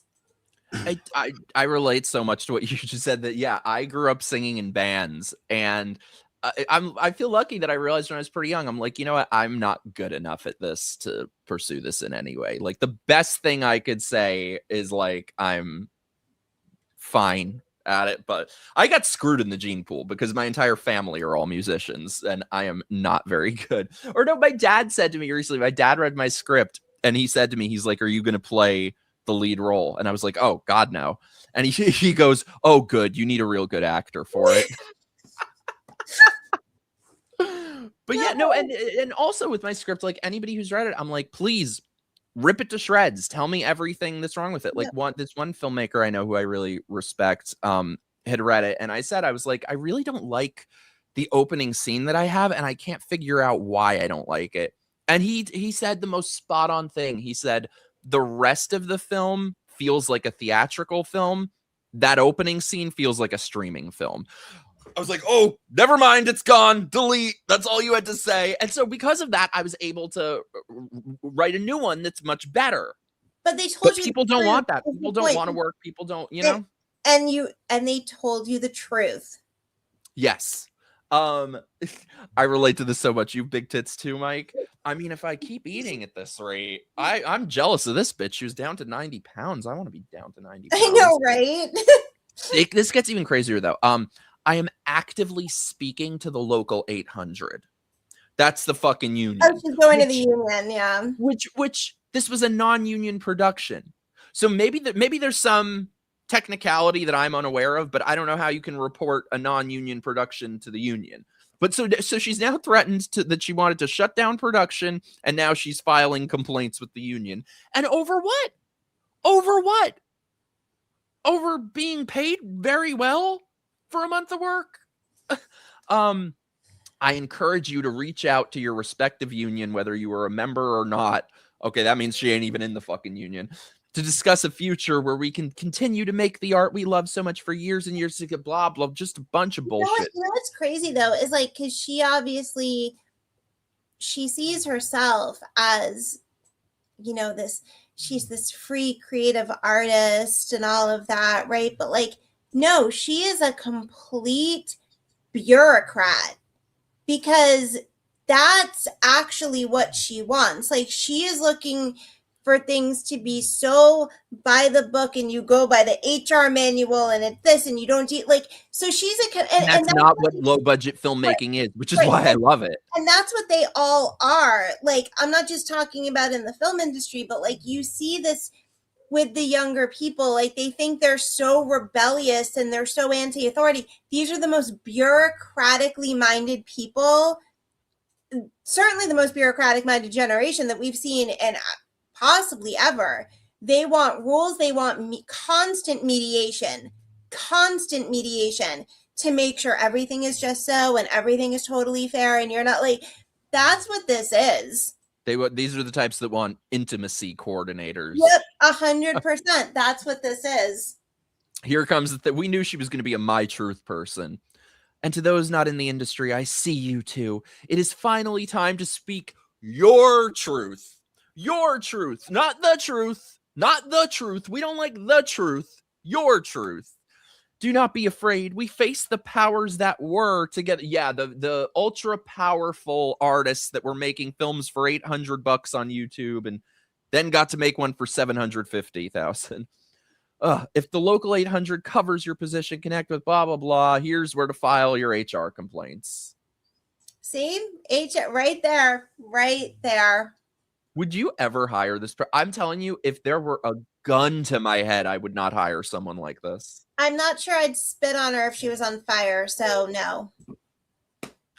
I love you so much. Dylan's truth. You are a loony. Yeah, well, I'm not even going to say my truth. The truth is that she's a cunt. That's the truth. I love you. You sound like my mom. My mom always calls people cunts, and then every time she'll be like, "Oh, and you know, I don't like that word. I don't like saying that word, but she's a fucking cunt." Really? I think you do like that word. I do told too. you, when I grow up, I want to be just like your mom. My parents love you. We were talking about you last night. My dad says hi to everyone, but he's watching the Knicks game and is going to watch this after. I was like, well, come hang out in the chat at halftime or something. Yeah. Okay. So speaking of the Knicks game, did you see, like, they're all losing their minds because Trump wanted to go to the Knicks game? And yeah. And I don't understand. Like, they just want to bitch because. And they were like, oh, he's not really a Knicks fan. He's been a Knicks fan since like the 80s. He's born and raised in New York. He built the fucking skyline. Like, he has every goddamn right to go to the Knicks game. Like, sit down and shut up. Well, and I loved it. They were like, we're going to have to wait in lines. And it's just going to be such a disruption. We're having unity right now. The fuck you are. Shut up. This is ridiculous. And they're furious that, they shut down the streets. That's always how it works with presidents. When I was in school, I used to have to go cross town and wouldn't be able to when fucking Bush was in town for the United Nations. Like, that's everyone. It has nothing to do with Trump. It's so stupid. I don't know. These people, but I saw them all losing their minds about it. These people are insufferable. I can't. But yeah, I cannot stand people like this. The idea of having to work on a low budget film with someone like that, holy shit. Imagine dating that person. Like, you're getting a Me Too allegation. You know you're getting the rape allegation. It's happening. 100%. Oh my god, that'll be the next thing. She's gonna be accusing them of like grabbing her titties or something.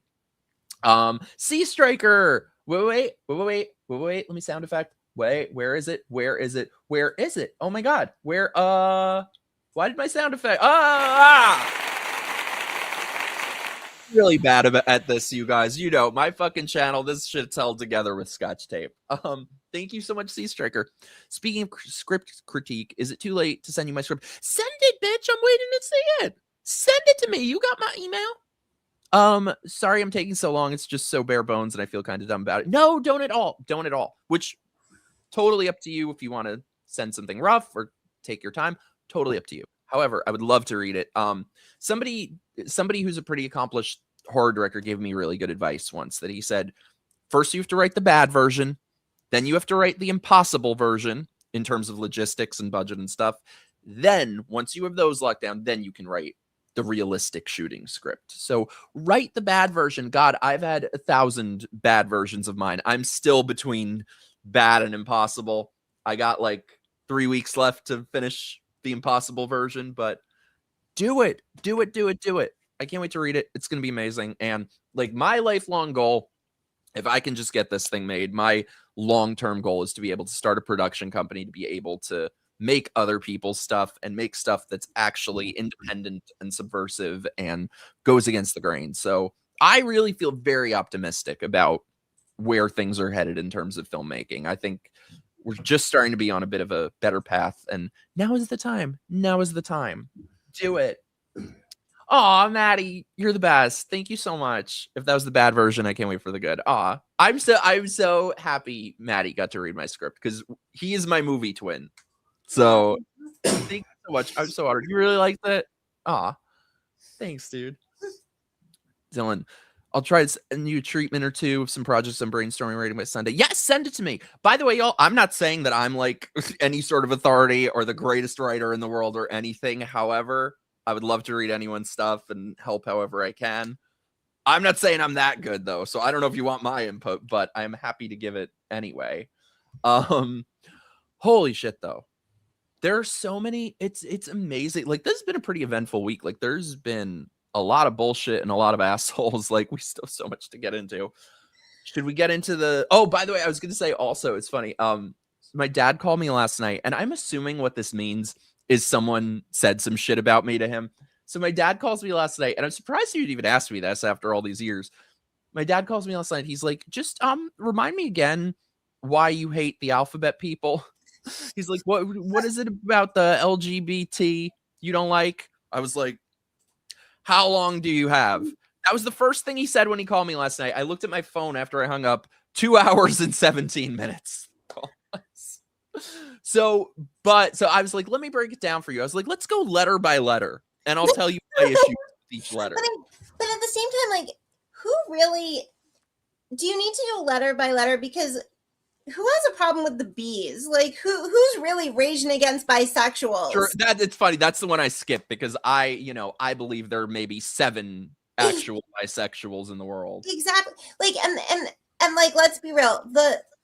I would say like 95% of lesbians are just angry at their dad. They're not lesbians. They're just like they're just political. Like, I think though, as my dad was saying, he was like, he said, I don't think a lot of people realize that there's a difference between gay people and alphabet people. So I actually think I was kind of proud of myself how I broke everything down. So I think I might make a video of that. You should.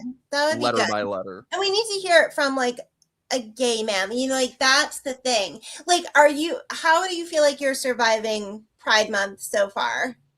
Did you see Barney the purple fucking dinosaur? Oh my God, wait, no, I didn't. I saw the Sesame Street thing. I saw that. Same thing, but they Barney the dinosaur. And let me just look, just to get an official number. What is the target age for Barney the dinosaur? Let's see. The official target age for Barney and Friends is 1 to 5. So 1-year-olds this is targeted towards. Oh my God. Oh my God. By the way, oh my God. We have an icon in the chat. Our beautiful Josh. What's up? Yes, I think your comment disappeared. Was it, did you say some hate speech? I hope so. What's up though? We love you. Josh.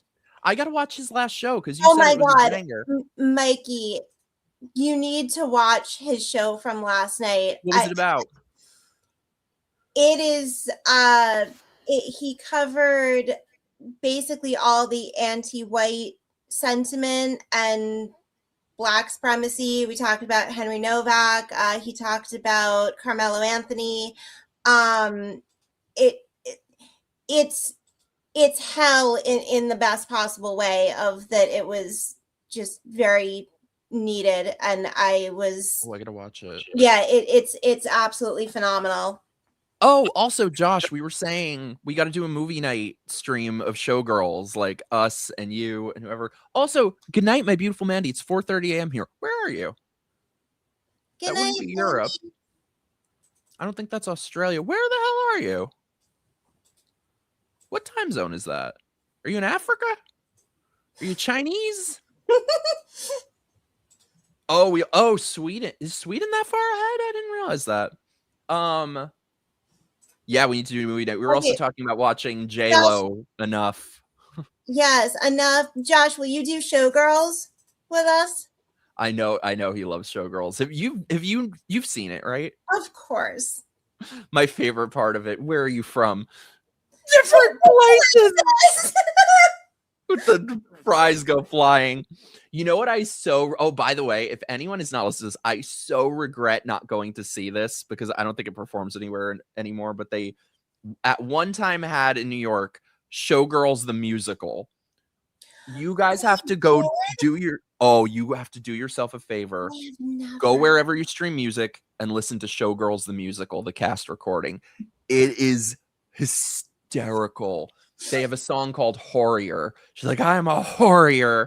I'm like, I'm a social justice Horrier. Yeah, Gina Gershon is not aged. She looks amazing. What was I saying though? Sorry, brain fart. But yeah, oh my god, I wish I went to go see that. It's so good. One thing I want to pull up before getting into our next thing. Holy shit. Have you seen this? Oh. Ariana Grande started her tour this week. Look at this. So this is just a photo. However, you see the videos of her performing, and she looks like she's about to keel over. I mean, no wonder the bitch is starving. She looks like she just got out of the camp. Like, let's be real. Look at this. She does. I feel really sorry for her that, like, clearly she has no one in her life willing to tell her the truth. I'm going to tell everyone that's a starving Palestinian child. No, you could say that's the art director of Obsession after working for a month.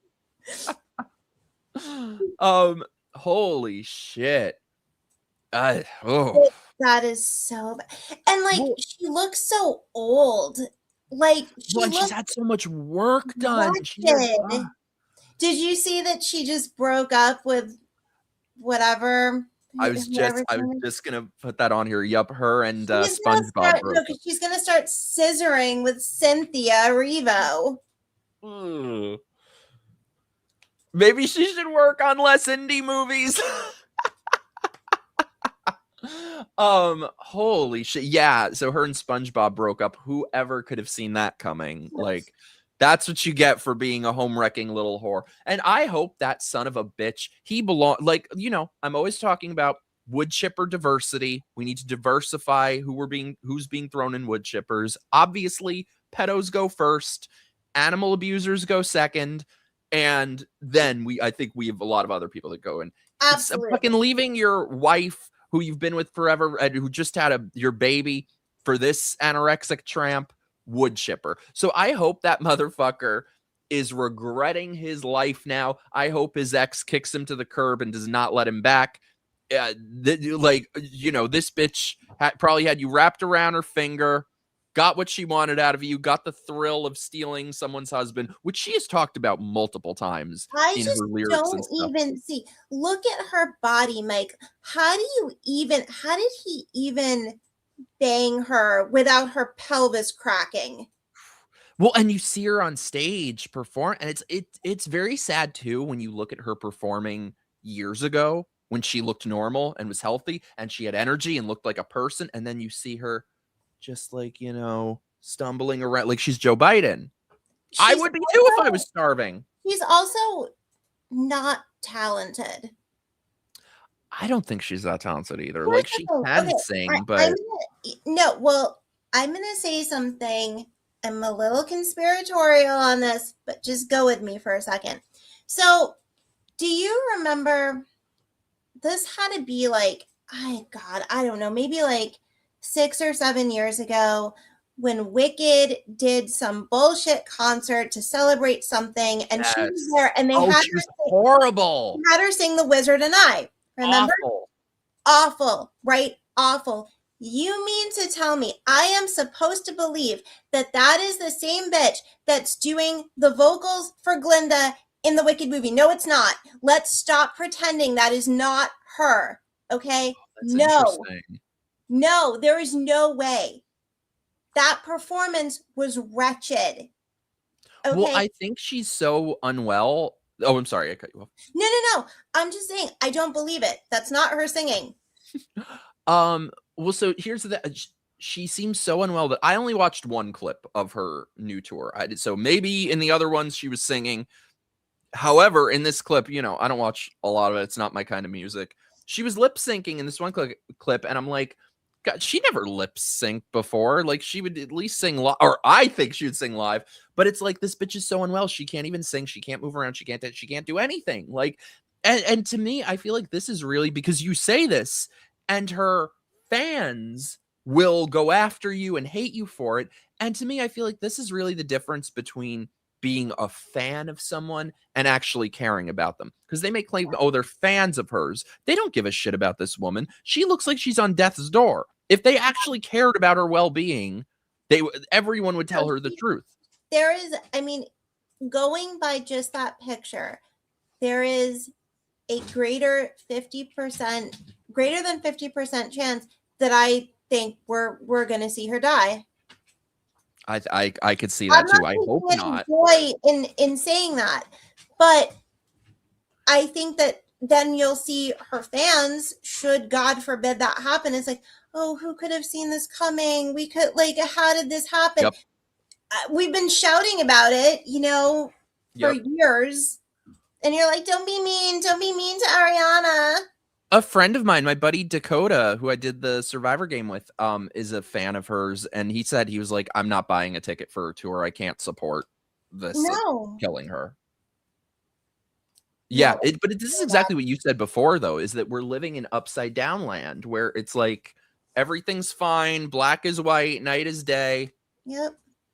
And it's the reversal. You know, Josh says it all the time. Well, and that relates to the next thing I wanted to get to. Oh, we got to talk about the Down syndrome abortion YouTubers. Oh, wait, before we do, though, yes, totally. So I think what I'm going to do, I think I'm going to wait until the next episode comes out, maybe do 2 or 3 episodes for stream, but I think I'm going to gather some of the other players and we'll do a watch party stream on here. You know, the like 2 or 3 that don't hate me, because a lot of these people from it fucking despise me. But until we do the watch party stream, if you want to, just search Survivor USF on YouTube if you want to watch the first episode. All I can say is this season is going to be a bloodbath. I just hope they edit it accurately. We'll see. Are you the villain? Are you the bad guy? Absolutely. They didn't show my Italian alliance because the production afterwards said it was racist, which we weren't in an alliance because we're the people I was working with, we discovered we're all Italian. And so I was like, oh, it's the Paisan pack. And they didn't show that. They were, oh my God. Oh, you watch Survivor? You know what being purpled is? Oh my God.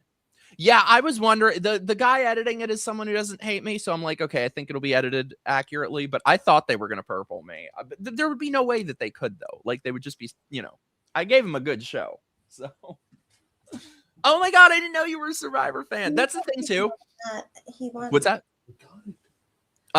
That's the thing, too, is like modern Survivor is so soft, and they outright say they won't cast villains anymore. I was like, I'm bringing back nasty Survivor when I play this. So wait, how do you have a show like that without a villain? Isn't that part of the whole thing and the dynamic and the drama and everything? That is why, Sage, modern Survivor is fucking unwatchable. It's just everyone pretending to be nice to each other. It's just a bunch of very agreeable people. It's unwatched. And the funny thing too is back in the day when it was good, they had a season that was called Heroes versus Villains, which is universally regarded as being the best season ever. And yeah, if you don't have villains, you can't have heroes. So Yeah, exactly. It feels Survivor nowadays just feels like a corporate HR retreat. It is so, oh my God, they need to fire Jeff Probst so bad. Oh, it's her. I watch it with some of my buddies. What's that? I'm just opening my window. Sure. Oh, I'm sorry. It's hot in there. But yeah, it is unfucking watchable. Colt, you should go play in one of these weekend games. Like there's a list online. They have them in basically every state. Thank you. Yes. So I went into the I played in one years ago and I won. And so I was like, you know what? I'm a little bit older. I want to see if I still got it. Of course, you still got it. What's that? Of course, you still got it. We'll see. I want my second win. We'll see how it works out. But yeah, Survivor USF. If anyone wants to leave, if you want to leave a comment that you don't hate me, that'd be nice. Since those fucking bitches hate me. All right, so let's get into the Down syndrome. Oh my goodness. One of the most horrendous fucking stories. So I'm sure everyone already knows about it, but I'd never heard of these people. I don't know if you have. They're YouTubers or something, or they're they film themselves living life. I don't know. Yeah, I avoid YouTubers like the fucking plague. Exactly. But yeah, so they're apparently very popular YouTubers, him and his wife, who he made his statement. Let me pull it up. Which is a red flag right there. Seriously. Let me pull this up. This week, my wife and I made the very difficult decision to terminate the pregnancy due to he's trying to give like technical terminology. It's Down syndrome. It was not made lightly. I don't know where to begin. I mean, first of all, here's the thing. If it were some sort of illness that would make somebody a vegetable, I understand. That is not what this is. You see people with Down syndrome, they're always smiling. They seem like some of the happiest fucking people on earth. And you just go look up any person with Down syndrome. Like, they live happy and full lives. And I feel like this should be illegal. And again, and I'm not even necessarily willing to have this discussion even on those terms, because I'm not validating this framework at all. Like, what he's putting out is bullshit. Okay. No, we are not talking about something like Tay-Sachs, okay, where the kid's going to live 5 years and every moment is going to be excruciating, unrelenting pain. We're not talking about something like that. And from what I know of this story, they're trying to moralize it. They're trying to make what they did look like a selfless moral act, for fuck's sake. And it is such an incredible reversal, because they talk about how they wanted to spare this child all the suffering. No. They are the ones who did not want to suffer caring for a child that had some degree of we'll just say abnormality, right? Yes. Like, they didn't want that. This is not about the kid. And they say at one point, and I thought this was so telling, they say at one point, like, it's not as though we were talking about autism. We were talking about Down syndrome. Okay, I'm going to stop you right there, because when these people imagine autism, they're imagining a kind of quirky, nerdy kid who really likes puzzles. Okay, that's what they're picturing. They're not picturing nonverbal, right? Like, needs constant care. Like, and part of that is because what we think about with autism has been radically distorted, and kind of anyone who's just a little bit weird is like, oh my God, you're autistic. When I was a kid and somebody had autism, they were, you know, banging their head in the wall in the corner. Autism. Okay. Yeah. That's odd. And yes, there is I don't like the word, but yes, there is a spectrum, but it is not the they them quirky nerd who just like, you know, likes the Rubik's Cube. That's not autism. All right. Yeah. But Down syndrome, I mean, yeah, there can be some hearing stuff. There's things. No one is saying there aren't things, but my God, this was just awful. And the thing is, like, I guess, yeah, okay, they're YouTubers, but like one of my first thoughts was like, why do we all even know about this? Like, Yeah. why is this so public? And watching the videos, again, I'm just really struck with a performative element because they're breaking down and they're crying. Yeah, but you had to set up that camera. You had to get the lighting. I'm not overlooking They those filmed things. it for content. I'll show you in a moment. They filmed this This for is what I'm saying. content. So to me, that puts such an automatic light of suspicion on their entire supposed emotional torment because I'm like, no, this is content for you. Like, this is so disturbed. And, you know, she was going on where she said, oh my God, people are telling me I don't deserve to be a mother. Bitch, you don't. In fact, can someone go rescue your dog too? Because this is ridiculous. But my biggest thing, when they got all the backlash, right? Which again, if you're going to put all this out there and you want the public with the accolades and the support well, this is the other side of that, and you're choosing to do this, okay? But they said in response to the backlash, they said, we have experienced the darkest side of humanity. Oh, that's the darkest side of humanity. Hang on. No. Your kid experienced the darkest side of humanity, all right? Not you. So depraved. Like, I just don't.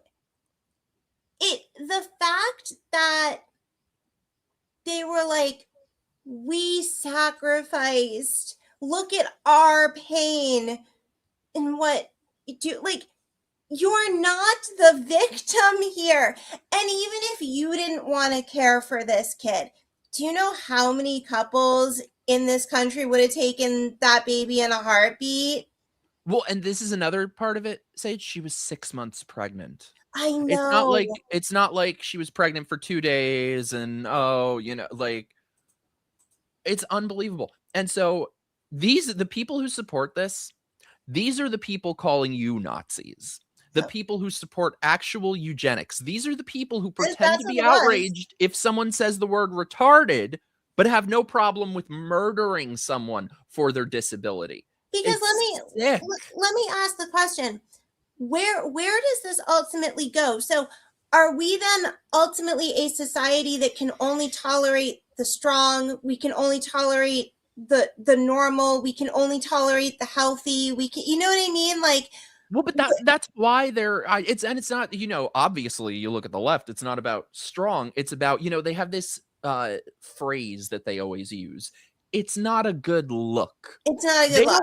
Or my truth. They don't care about truth. They care about my truth. They don't care about how something is. They care about how something looks. These people wanted their perfect little YouTube prop to monetize. Yeah, and they realize, oh, this isn't going to work. I don't give these people a shred of grace. I know some people do. I personally don't.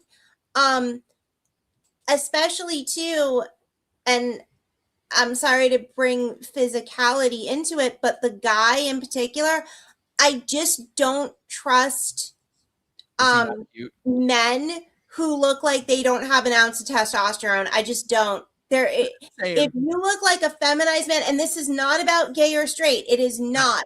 because you're gay, you look very you read as very masculine to me. You have masculine energy, you're just masculine. Hey. This motherfucker, this is a feminized man, and feminized men are extremely dangerous and they are depraved. 100%. And yeah, like I said, these are the people who call you Nazis. This is why their entire belief system is so fraudulent. I want to show you that this, my head explodes. So I had posted about this, how fucking evil this is. People with Down syndrome are beautiful individuals who deserve to live, that they live happy lives and full lives. There are many who have jobs, who have lives, who have relationships, who get married. This is not something where they would be a vegetable. It's completely different. It's not like, you know, if you, I mean, I know this doesn't happen from birth, but it, you know, it's not a disease like ALS or something, which is horrific. And you know, you can't move and you can't speak. Like, that would be a different discussion. It is not that in any way. So I want to show you one of the messages I got from people supporting this. If this doesn't... Oh my God, you got a message? Oh, I've gotten a bunch of them, but this one I thought just says it so perfectly. You got to see this. It's unbelievable to me. You're literally a disgusting person. Do you know how Down syndrome people are ridiculed and made fun of? They wanted to spare their child from that by murdering their child. Oh, they might get made fun of. You know, oh, there might be some assholes in life who would make fun of him, so he's better dead. But see... Now do trans. Now do trans, because they say, oh, trans people are bullied. Now do trans. Replace Down syndrome with trans. And see what they have to say. It's unbelievable. But this part, I can't. It's called empathy, asshole. And this right here, this is the left. Up is down, day is night, war is peace, speech is violence, murder is empathy. It's called empathy. Murdering your child is called, because they have a disability, is empathy. And these are the motherfuckers who claim that they stand for the marginalized and the oppressed and the most vulnerable in society by murdering them for their disability. I'm going to tell you, it's the exact same ideology. Have you seen what is going on with the MAID program in Canada? Oh my God. Because it's the same ideology. This is the slippery slope to that. It's not even, it's just straight line to that. Yeah. I mean, and yes, this also, if your baby was perfectly normal, you would get made fun of for something. Everyone, like, oh my God, it's part of life. Jesus Christ. But that also ties into, like, they just don't believe in anyone having emotional resiliency. Better you be dead than be made fun of. It's unbelievable. Yeah, I would love to hear what they have to say. Replace Down syndrome with trans, because they claim trans people are so oppressed. Are they better dead? God. Yeah, this is so true. They don't even pretend to be pro-choice anymore. They're actively pro-abortion. And here's the thing. I've always said, I've always considered myself to be like somewhat in the middle on abortion. That I feel like in the early months, it should be like a safe, legal, and rare thing, and then I'm totally pro-life in the later stages. But this is making me much more pro-life, and especially when it comes to eugenics, absolutely not. That's what I was gonna say too, because I used to be very, very, very pro-choice, and then when I, left the left, that was one of the sort of downstream things that eventually changed. But the reason that it changed, and I'm actually still in the safe, legal, and rare category for myself, but one of the reasons it changed is because, and I don't know if the left was always like this, or and they just went mask off, or if this was an evolution. I really don't know. But nonetheless, when it became very clear that this was not about protecting the right to abortion in the cases of safe, legal, and rare, this was now a celebratory act and a peak expression of female empowerment, that I was like, okay, I'm out. I'm done. I can't, like, this is really sick. This is death cult shit. Like, there's nothing joyful about an abortion. There is nothing to celebrate. There is nothing beautiful. Okay? There is also nothing celebratory or beautiful or liberating about assisted dying. Okay? So again, the left really has a death problem. They are very there's no life. It's all darkness. It's all death.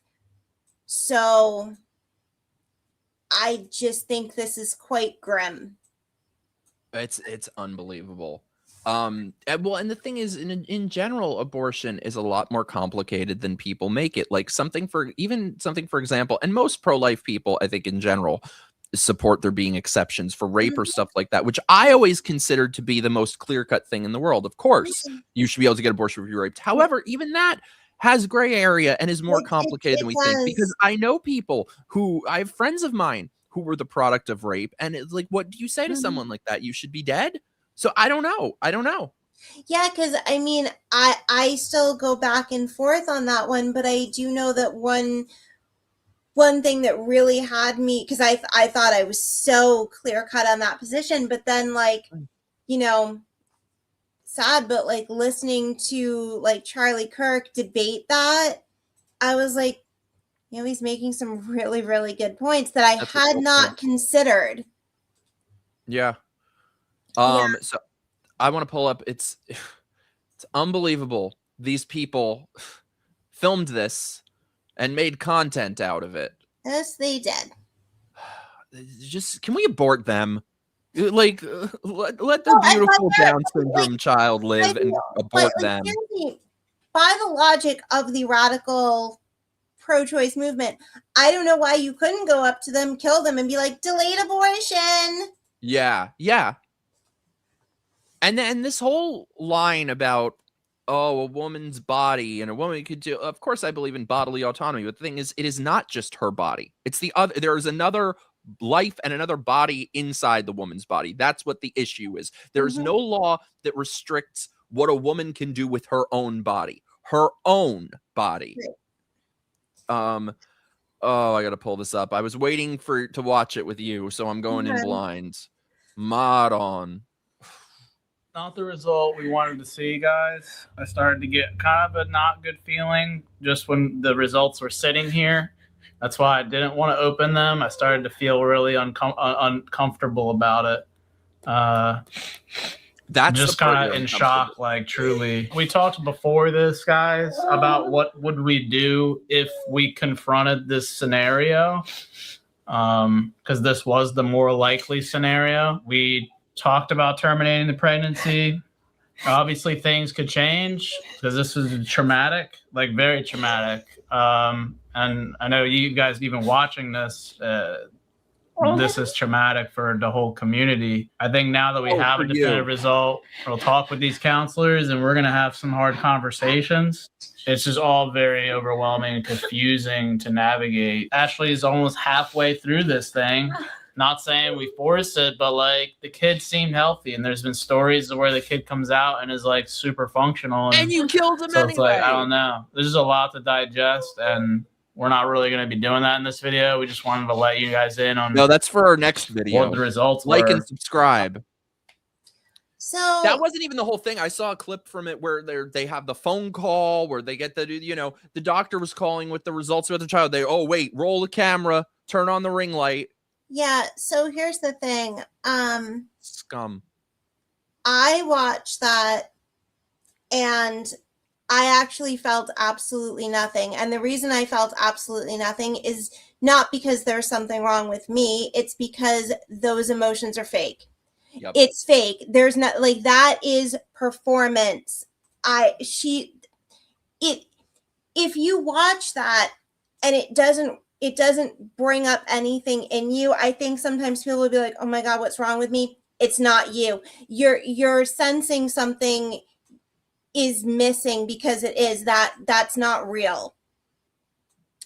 They've done a whole series of videos. It's all, like, here's another.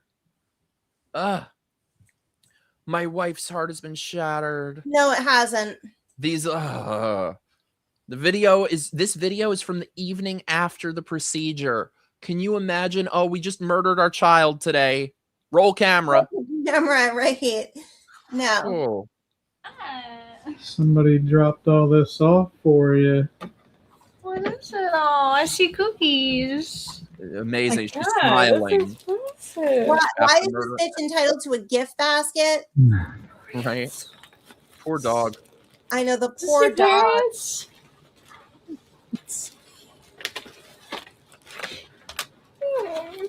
This bitch needs to go back to acting school. No, this is all fake. Like, this is sweet. Just, Relax. Rest and relax. Oh. I'm interested in these cookies. Yeah, you haven't really eaten much. No, but my appetite's coming back. Oh, It was poor such a you. loyal, Maybe she was working on an indie snuggable, film. huggable, and lovable. Weighted duck says life is tough, but so are you. This bracelet stands for the ways of life you've been through.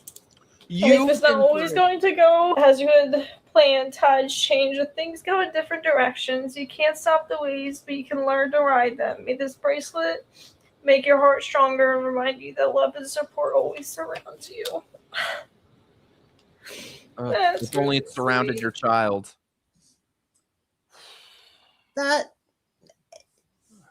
I don't believe there's not any sincere emotion in that, which is why I feel nothing. No, I agree. I feel horror is what I feel. I feel terror. Yeah, but It's I'm talking about actually like it when you see someone who's in actual emotional distress, like you do feel something, and I don't feel any. It's completely lacking because there's nothing actually distressed about her state. Yeah. I don't understand how anyone supports this. This should be completely illegal. I mean, it's unbelievable to me that these are the same people who claim they support disabled people. They're for the downtrodden, the oppressed, and but you know, if a child has a disability, just kill him. It's called empathy. It's just called empathy. Well, look, This is what they mean. This is the be kind people. This is what they mean when they talk about empathy. This is their idea of empathy. Mm-hmm. No empathy for the child. It's Darvo. It's reversing victim and offender. Completely, 100%. Oh yeah. Remember when they were Tourette's syndrome advocates for a week? Yeah, remember when like suddenly everyone had Tourette's for like that month or that weekend or something? Yeah, I agree with you. It's difficult to even talk about because it's just so horrendous. It is so evil. I don't know any other word for it. Like, these people literally support eugenics and then will go and call you Nazis. They're just fuck these people. Fuck these people. I don't know what else to say. Like, I know. I just that this is the fact that this is the world we live in. And they haven't lost their followers. They haven't lost their audience. Of course not. They probably gained followers. They probably did. It's unbelievable. Yeah, I wonder if this is going to be a whole YouTube series. Duke, do they do sponsor reads for the abortion? Probably. This abortion brought to you by Planned Parenthood. This abortion brought to you by the Democratic Party. Yeah, at this point, we're trying to top the worst things in history. Well, should we talk about something slightly less depressing? Although maybe more depressing? The motherfucking Tony Awards. Oh my God. So I didn't torture myself with the whole thing. I think I watched all the performances and the opening but if you want to react to stuff, like, I have thoughts. I definitely have things to say. Oh my God. First of all, like, Broadway's just dead. Like, this is dead. I don't know why we're limping this along. This is like, the way this looked to me was like just retarded children putting on a like this. It has such an aesthetic of disorder, like mental disorder. Remember, like, if you compare, like, any award show is always kind of insufferable because it's so self-congratulatory and it's really just kind of obnoxious. I get that. But comparing the Tonys to itself, go look at the Tonys from like the mid 80s to maybe the mid 90s. It had like at least a modicum of dignity. That's all gone. That's completely gone. It is now ratchet, ghetto, somehow gayer. That like they made it gayer. Oh, it's intolerable. No, now it's queer. The Tonys were always gay. Now it's queer. Okay. And the only thing worse than infanticide, theater kids. Seriously. Well, like, here's a point I want to make. So I was talking about this with my dad because he's a musician and, you know, deals with all sorts of orchestras and symphonies and stuff. And he's been saying for years how these Broadway shows, the orchestras are just nothing now. The orchestras don't have the number of people that they need to. He went to some Broadway show and was saying, like, they don't have this, they don't have this. There's like 5 people in the orchestra. It's crazy. Yep. You used to go to a Broadway show and it was a 30-piece orchestra. And so, do you remember when they went through that? When was this? Like maybe was it the early 2000s when they were threatening to remove the orchestras from Broadway entirely and the shows went on strike? That was a strike I totally supported because that is absolutely ridiculous. Oh, for sure. They'll probably do it anyway. Well, so here's the thing is like a lot of people talk about, you know, I'm always bitching about, we're very aware about the degradation of film and how horrible modern movies look and how the quality of filmmaking is really decreased.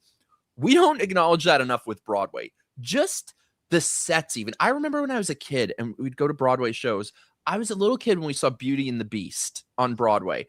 And it was the most massive, the sets, the costumes. Then they did that remake movie, which didn't look a tenth as grand in scope. It was just the most, oh my God. So I just want to show you an example of this. So probably the only show that's out now with like semi-talented people is they did a revival of Ragtime.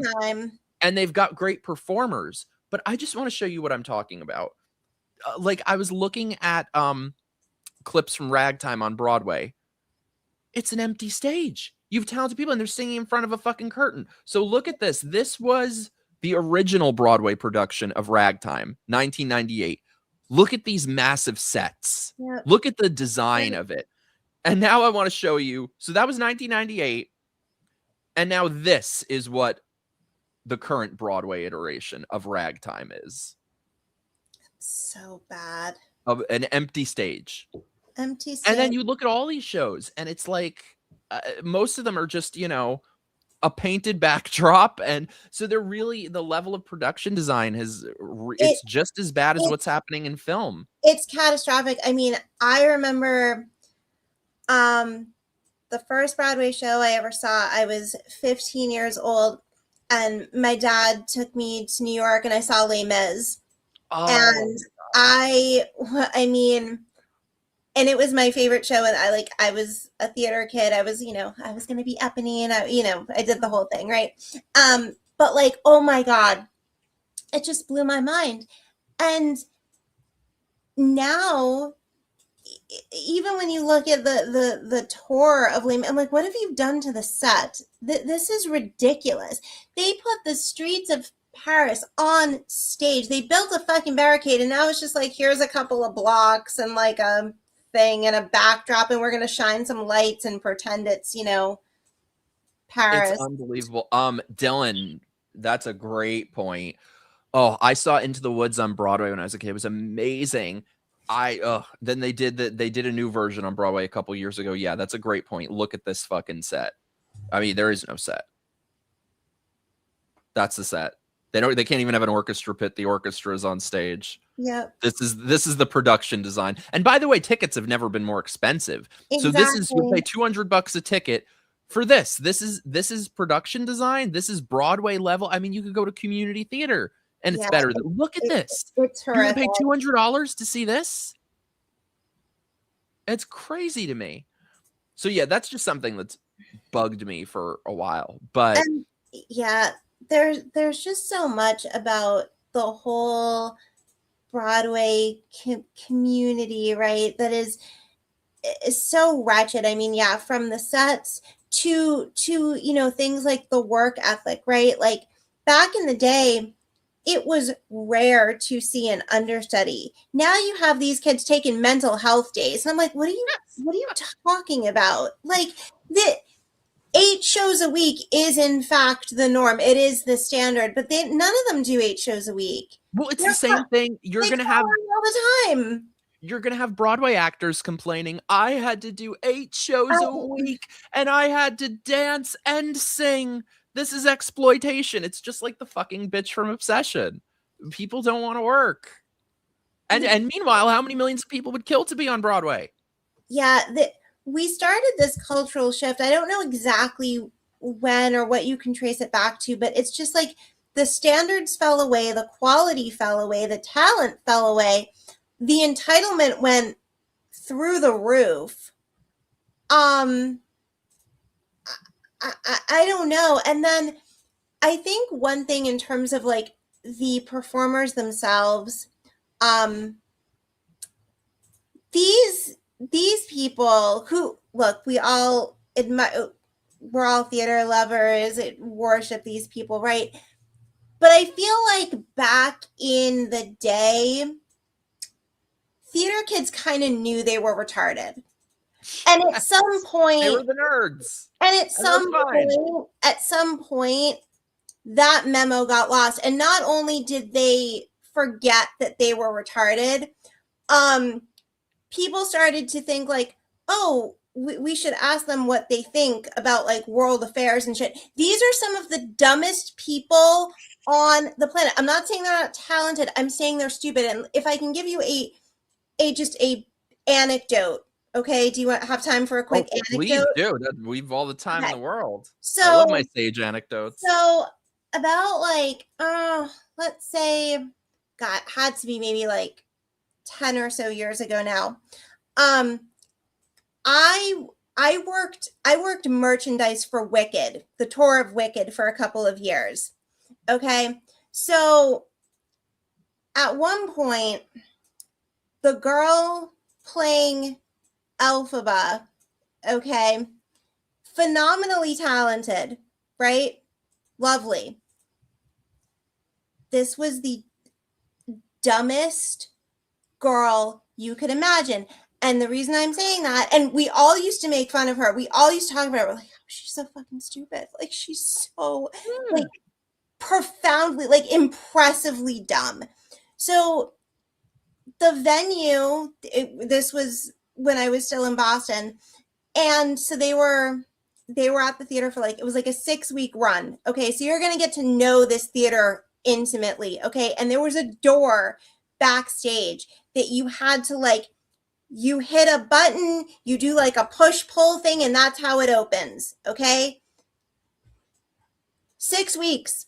This woman couldn't figure out how to open a fucking door. She was always like, I'm locked out. Can someone get me? Oh my God. Like, she's starring in Wicked. She can't, like, literally, she cannot figure out how to open a door. So when I say that, like, these people are dumb, they are retarded, they're talented, but they are dumb and retarded. And we have allowed them to forget that. Now they think like they need to speak on world affairs. No, shut up. Okay. Oh, and there was lots of that. You all don't even know how to open a door. Okay, so please just sit there and sing and look pretty and like don't talk. So this is just what I mean. Well, so this. I want to react to some of it. We're gonna have to like pause it a lot or maybe mute some of it so we don't get struck. But one of the worst fucking things on the Tony Awards. How they butchered Rocky Horror is a war crime. I love Rocky Horror. Oh my god. I saw. What's that? Yeah. I saw Rocky Horror on Broadway in 2001 when I was a kid. I'm trying to find. I can't find the thing I'm looking for, but it was the most mind-blowing production. You walk in and it's all like the set and everything is like an abandoned cinema. And then the theater transforms. The cinema seats go underground. The screen opens. They have like an old movie screen. Then when Frankenfurter, an actual elevator came down in the middle of the audience with him in it, it was astonishing. It was, and every person was just like the best person for the role. What they fucking did to Rocky Horror, I'm going to show as much of it as I can. We could just like pause frequently. So this was the Rocky Horror performance on the Tony Awards. This is a war crime. This is a war crime to me.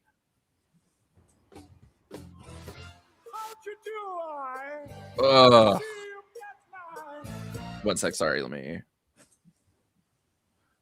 First of all, that wit, he looks fucking trans, of course, which I'm shocked that he isn't, first of all. Yeah, I was honestly surprised that it was even like allowed to be a white guy. Same, and I was like, oh, that seems like really good casting. Okay, maybe this could performers. $200 a ticket. No, this entire thing, I mean, I would need to be paid to attend. It's so Did bad. Do you have other ones? Oh, of course I do. Sucks too. Like, I was so excited. Oh, cool, they're bringing Rocky Horror back to Broadway, because oh my god, if you guys can find a video of it online of the full show, or even just listen to the soundtrack, like oh my god, that listen to the 2001 Broadway Rocky Horror, like that is how you update. Like, they updated the arrangements, they kept them the same, but just the instrumentation. It was so good. It was so good. No, the whole, like, it's all dead. It's just gone. They don't have anyone writing anything original.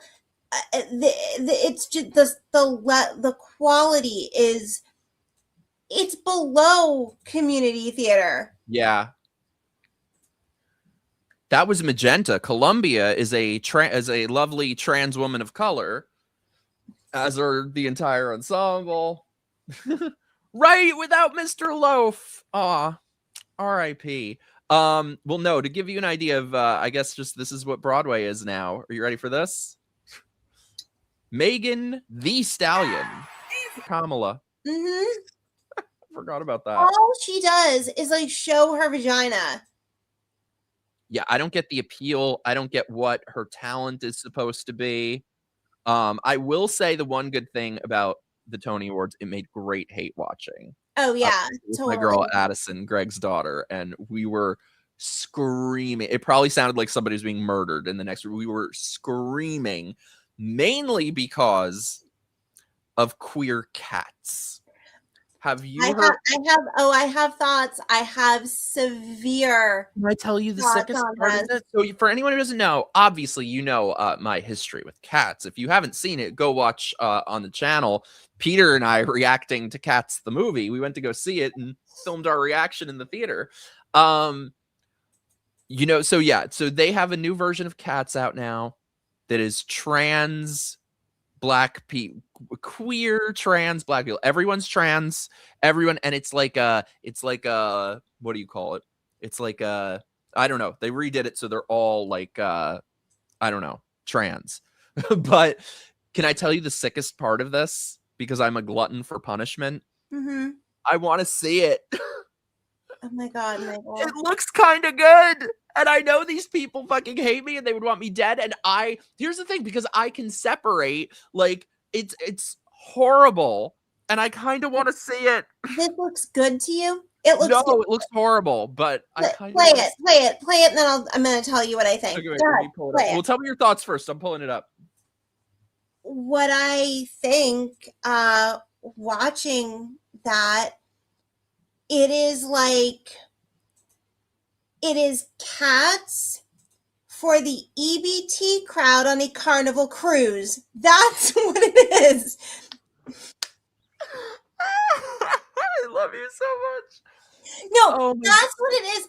Michael, did you see the choreography? Like the original Cats, there's jazz, there's modern, there's ballet. This was twerking, ghetto, and they do this Carnival, shit. They do and the fucking fans, and the fans from the Carnival cruise. I can't with the fans, Sage. I can't with the fucking fans. It's like these gay cliches that I hate. That's the what fucking I'm telling fans you. that This they're like was this. the thing.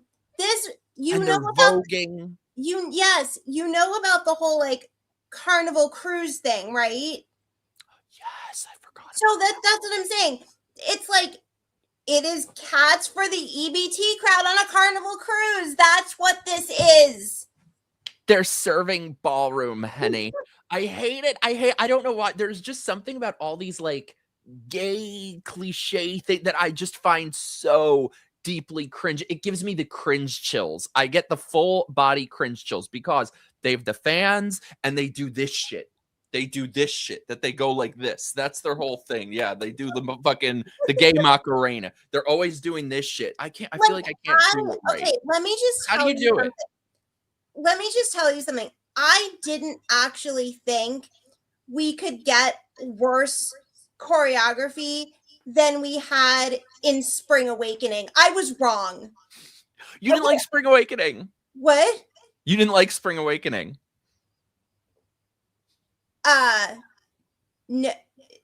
No. But I have thought it's complicated, okay? But I'm just talking about the choreography. Like, oh, I can't. Feeling ourselves like, and then they just jump around and stick their middle fingers up, and I didn't think we could have more retarded choreography than Spring Awakening, which looked like a full body dry heave. But I was wrong. I was completely They didn't think it's Spring Awakening. They do this shit and this shit.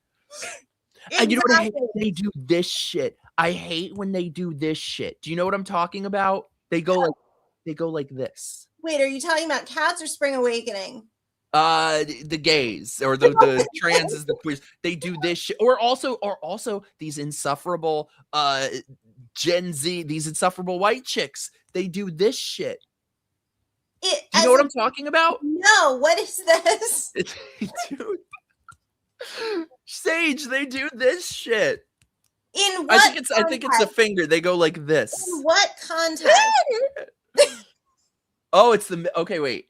It's the middle finger to the thumb. Okay, they do this shit. Oh, I hate it. It's like you know it's the same thing. Do you know it's the same thing? It's like these people, this makes me physically violent. When somebody like to express approval, they snap their fingers. I hate that so much. I can't. It makes me homicidal. I swear. I fully support the death penalty for people that do that. By the way. Oh, 100%. Abort them. Well, we will. They're in line for the wood chipper. Yes, wood chipper diversity. Holy Maybe shit! That's I hate the name it. Of our podcast. Wood chipper diversity. Oh my god, I used to know people like that someone would say something and they'd be like, Yeah, but now that's also like they'll do that at like DSA meetings to be respectful of the neurodivergent comrades. I hate it so much. Okay, play EBT Cats, and no, now that I said that, watch it thinking EBT, and I'm telling you. Okay, I'm gonna have to skip around or mute or something so they don't take us down. Oy.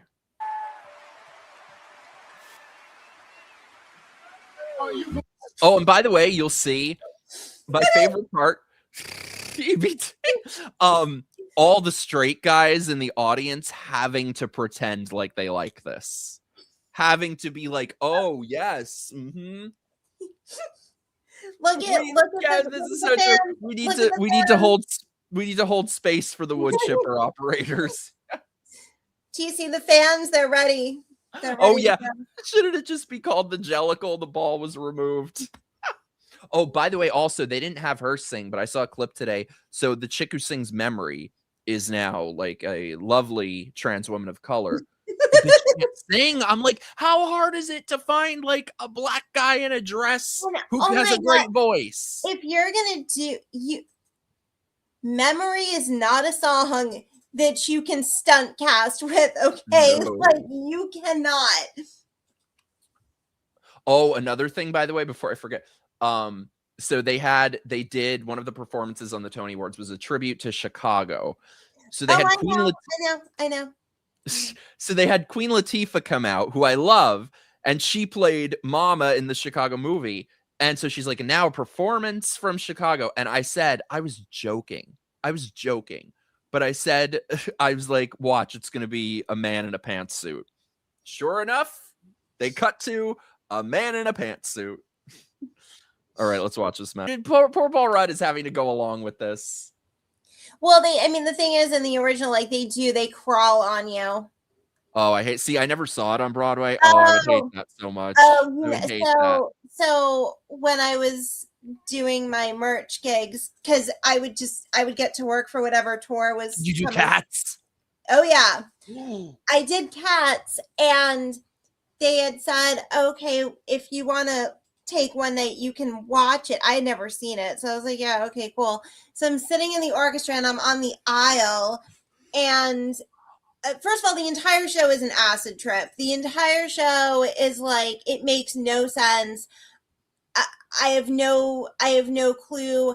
They never answer the question of what the fuck is a Jellicle cat. It is posed throughout the entire like 2-hour odyssey, and it never happens. What does happen is that a giant tire that is supposed to be like a spaceship comes down from the ceiling and beams up the chosen cat to be reborn at the end. However, before that happens, there is a number where you're not expecting it. I was not expecting it, but because I was on the aisle, I got the privilege, and I'm watching the stage, and then the next thing I know, and it's dark, so I didn't see it coming, I feel this thing on my hand, and I look, and this little tabby cat chorus boy has my hand and is just singing to me and then like pawing me. Like, they crawl on you, okay? They crawl on you. Oh, I would hate this. Especially in this show. Jesus. Yeah, I'm someone that, like, both as an audience member and I like it. Yes. Now he was raped by Mr. Mistopheles. But like, I've always been someone, like, as a performer or as an audience member, I hate audience interaction. I hate it from the performer side. I hate it from the audience side. I'm just like, no, please, absolutely not. So yeah. I love how, Elaine Stritch. Mm-hmm. Oh, I love her. She talked about how she walked out of Cats and said they were crawling on her, and she said, "Don't you touch me." They do. They legit crawl on you. Like, they molest you, essentially. The entirety of Cats is a Me Too allegation. This poor bastard, he's got to be 107 years old. Like, what do you need with this aggravation? What do you need? You got your Tony, he was in Hades Town. Like, what do you need with this? I know. And look at this makeup. Look at that. Like, oh my God. Oy. And here come the fans. And here come this shit. No, I don't understand. Yeah, what am I doing wrong? Is it they go like this? See, they're going to say I'm Nazi saluting. It's like the gay Macarena. It's kind of like a retarded Macarena. That's sort of what it is. But, like, I don't understand with this production. It's they're saying it's Cats the Jellicle Ball. What exactly is different other than EBT and queer? What exactly is different? So in the olden days or something, they had like all the black gays would do this shit, and it was called the ballroom.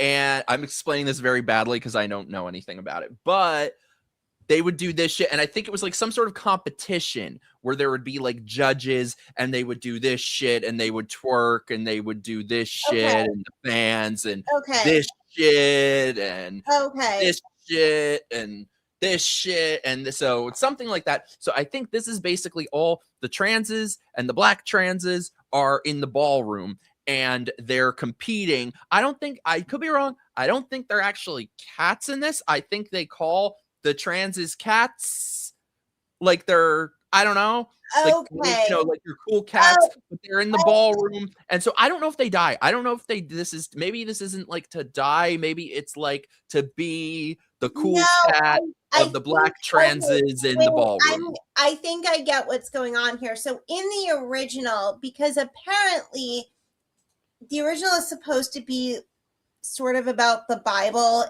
It's not, but it's supposed to be. Wait, really? Yeah, like Grisabella is supposed to be Mary. Like there's a whole thing. What? There's a whole thing. Okay, and then when the spaceship comes down, and I think it's Grisabella that goes up. I think that's the one who's been chosen to be reborn. It's got a whole religious thing to it. That went over my head. But the entire show, the movie was a bit different because they tried to like actually have some kind of story that just, I mean, that was just, the movie is terrorism basically. But like in the show, the entirety of the show is just them kind of introducing themselves. Like you don't get anywhere else. Like where the show starts is essentially where it ends. Like except spaceship tire comes down and takes one of them away. But like in this, then I think they've said, oh, okay, so instead of having the cats compete to be the one that's chosen to be reborn in the eyes of God or whatever, this is now this sort of souped up drag twerk competition, and they're competing to see who's going to be like, you know, king queer or like whatever. They become like, trans. Maybe instead of dying, they like, right. So they did a shit. Fucking Ryan Murphy did a show about the ballroom pose. I've never ever watched it, of course. Okay, so that's I think what this is. We should watch that together. We should watch it. What pose? What's Pose? It's a fucking, I haven't seen it, but it's a Ryan Murphy show about the ballroom. Oh, also, by the way, we have breaking news. The Knicks lost. Sorry, Dad. Oh, they're gonna blame Trump. Sorry, Dad. Okay, let play. Body leaving your body. You know what? This is like it essentially, this is like more ghetto than the Waffle House. I just don't like, there are actual strippers who perform with more dignity than the choreography that we're seeing here. I just don't understand. No, you're supposed to have a fan and you're supposed to say yes, honey. This is trash. I hate this sort of shit so much. Don't get me wrong, if there were out of any of these shows, the one I'm most likely to go see if I were in New York is this, because I feel like this would be hate watching gold. Sage, if you want to do that, I'll meet you in New York. I'll go with you. I'm literally just gonna say we should make a trip to New York.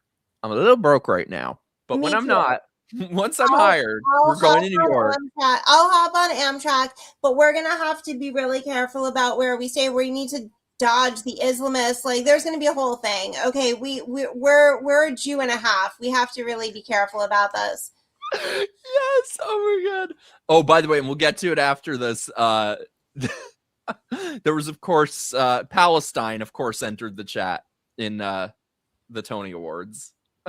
Oh, it did? Oh, of course. Yeah, Of course. I mean, okay. Yeah, we'll have to get to it. But yeah, like we should plan, like I would do that. I will meet you. I will take the train. We will get a hotel. We'll do a couple days. We'll see shit. And it'll be like, oh my God, that would be so fun.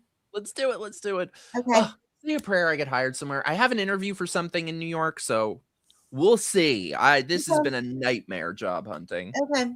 Let's play that. God. By the way, if anyone feels so inclined, send in your super chats and help support the channel in my fun employment era.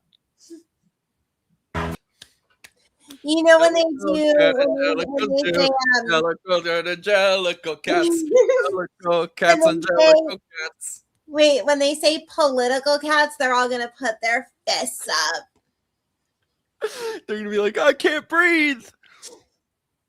Which, when I was watching this earlier, and my boyfriend walked in, I was like, "Oh my god, political cats!" Like, look, they all put their fists up, and he was like, "Oh." He goes, I just think of fight, fight, fight. That's how you know you got a good man. It's like, that's what they're doing.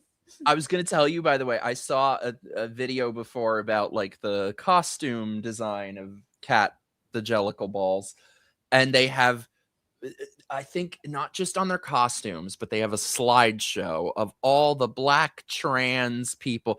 And so they have like paintings on their jackets of Marsha P. Johnson, who was a man who was not a trans, was just a gay man and did nothing and wasn't there and had no impact on anything. Like, here's the thing is that from what we're seeing here, black trans women, whatever, possibly the least talented people on planet. And yet we've done them such a disservice because we've allowed them to believe that they, like, you know, they're basically like, they liberated the camps, right? They ended slavery. They were the heroes of the American Revolution. Like, we've allowed them to just kind of think they're everything. They're actually like the least talented group that's like ever existed. That's really possible. They you know, created this country. The founding folks. You never heard of the founding folks? FOLX. Well, no, and the thing is, black women are probably some of the most talented, especially when it comes to music. Like, God, bring in some big black women and they'd fucking crush it. This is 100% true. And yet, my God, look at this. This is low rent shit. Political cats. They're political cats. See, and this is the thing. They'll have this whole line of bullshit to like intellectualize this. Oh, this is it's such a political show. Everything is political. This is a political show, and it is an act of resistance. Political cats. Yeah. Jellicle, gotta jellicle do. Jellicles, cats, and jellicle cats. Oh my God. Yeah, this There's is the reason they're all hookers. No, this is essentially like Section 8 as a Broadway show. Ironically enough, I was just about to say I can't breathe. Oh my God, Duke. Oof, that one on the right ain't taking her moans. I love the bulge present. Oh my God. I thought you were joking. Political cats. No. Oh my God. Hey. Do you have any concluding thoughts on cats, the Jellicle ball? I'm just worried because I feel like if we ever actually went, we're gonna get kicked out. We have to. We're not going to be able to stop laughing. Like, we are going to get kicked out. We're probably going to get accused of a hate crime.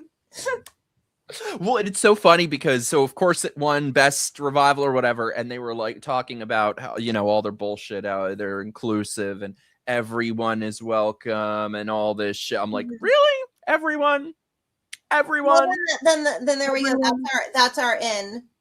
Yeah. Yeah. I'm like, wait, I was told everyone is welcome. We might need like a disguise or something. Oh no, did we get taken down?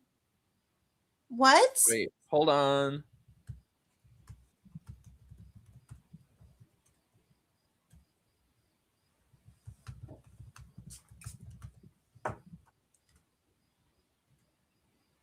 It should come back in a sec.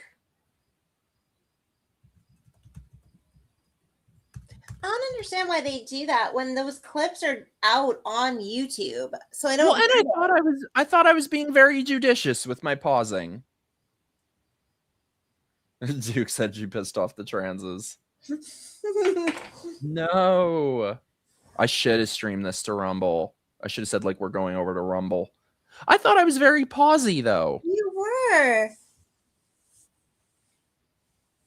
But I don't even understand what the big deal is because those clips are on YouTube. So I don't understand why there's an issue. They do not want you making fun of the beautiful, lovely trans woman. Holy shit. Let me say.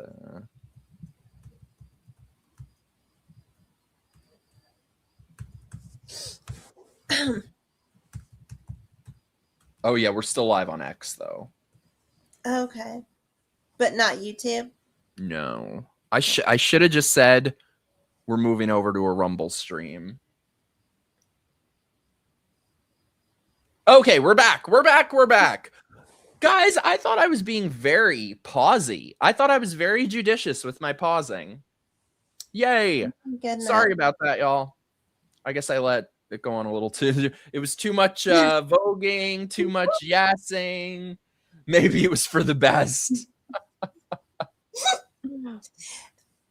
Oh wait, you have to show me though that you have to show me Palestine entering the chat. Ashley, my love, welcome to the party. Yes. Okay, so and I want to show you really quick the trans that sings Memory. Oh wait, you have the okay, yeah, we need to see that. I'm gonna just show like little bites, Baron, little bites. Okay, gotcha. I was just so Are my comments noticeable? That one is. I didn't see any other ones, but what's up, Tornado? What was the best part of the Tonys? The end. 1 sec, sorry, I'm choking. I'm laughing so hard. We totally got to go see Trans Cats. Okay, let me pull this up. Where is it? Oh my god. So this is the lovely pause. This is the lovely, stunning, brave, beautiful black trans woman that sings Memory in Cats the Jellicle Ball.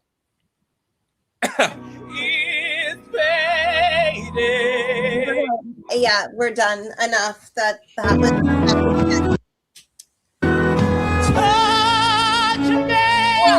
It's so easy to leave me. Oh, that is a crime against humanity. She identifies as singing on pitch. This is seriously who they cast? Yep. Oh my god. The only requirement was black and trans. All alone with the memory of my days in the sun. Mikey, you mean to tell me you honestly believe that you and I are going to be able to sit in and listen to that and not lose our shit? Paige, I genuinely believe that if you and I went to go see Cats the Jellicle Balls, we would have the best night that anyone has ever had in human history. We would laugh our fucking asses off. No one wants to touch you, dude. We're gonna need to Duke, you're invited too. All of you are. We need to sit in the back. We have to like say a prayer that I get this job. We have to go see it. Oh my god. Oh my god. So Okay, I think this might be the last one, and then I'll let you guys go. Like I said, if you're new here, first of all, subscribe to the channel, like the video. Do me a favor once the stream is over. If it's still up, I'll, make sure. Leave a comment after. Help the algorithm hate me less. And if anyone feels so inclined, send in your super chats. Help support the channel. Keep the lights on. And also become a channel member if you like. Join my locals. Join my Patreon. We got some fun movie nights coming up. We should totally watch fucking Pose. I don't think we would get through 10 minutes of it. I've never seen it, so I would be. I am. Down. No, I haven't either. I avoid gay shit. So there is a musical that's out now. That's a musical of the movie The Lost Boys. Yes, I know.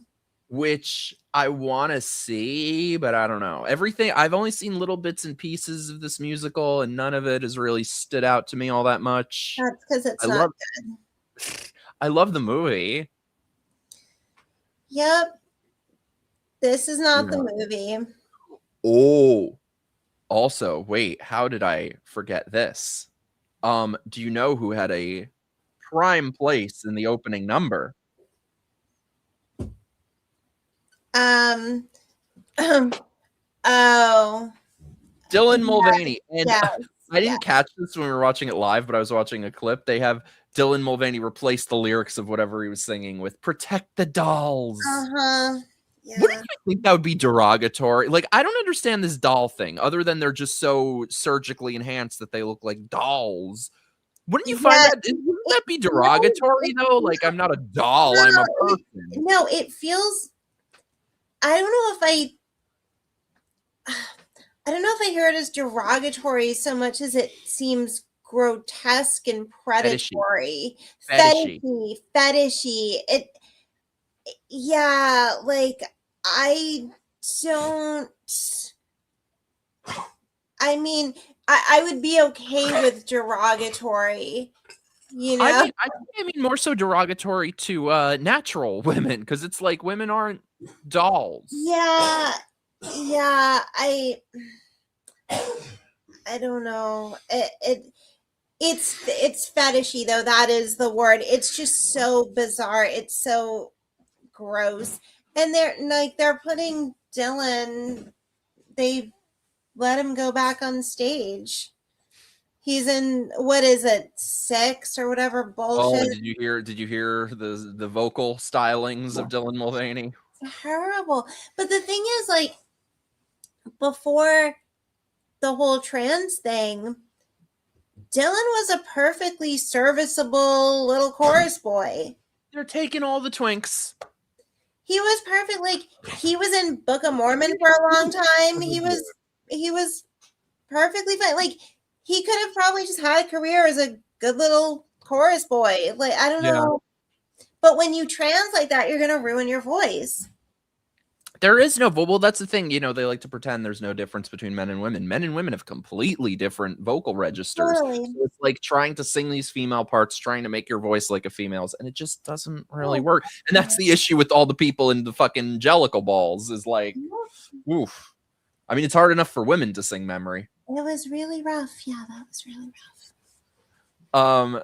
So here is wait, you pull it up. So this guy won, I think, supporting actor something for The Lost Boys, and he's wearing a pin for Palestine. Of course he is. Of course. And look at that. Well, I want to know what this bitch looks like. Probably, yeah. Just like all of them, some fucking lispy gay. And look at this. Holy crap. This is literally being literal. The best Tony Award speech of the entire night. Oh, is yes.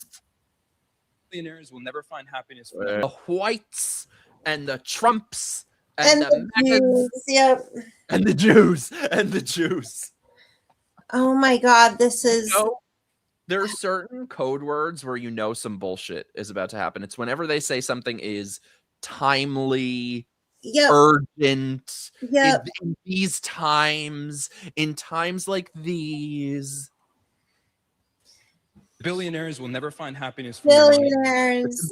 They're fine. See, they're fine with the billionaires who invest in these fucking shows. Absolutely. That cost an obscene amount of money. They're fine with that. They're fine with cashing that paycheck. It's the same thing as that fucking asshole who made Never Hike Alone that was coming at me. It's like, oh no, I want to make my movies. I want to have them make a return, but you can't do this. Oh, these fucking colonizers will never find fulfillment from the land and lives they steal. The Colonizers. fascists will never find meaning from their conformity, not in this lifetime, Did you hear or that? eternity. Lives they steal. The fascists will never find meaning from their conformity, not in this lifetime or eternity. Who are the fascists? The people who murder babies for having disabilities? Are those the fascists you mean? Good God. The Lost Boys replaced Beetlejuice the musical. What a downgrade that is. I mean, hopefully The Lost Boys is good. I haven't seen it. I love the movie, but yeah, is he the colonizer? He's like, yeah, they colonized Beetlejuice. He just said the quiet part out loud. Worship. These people want to be worshipped.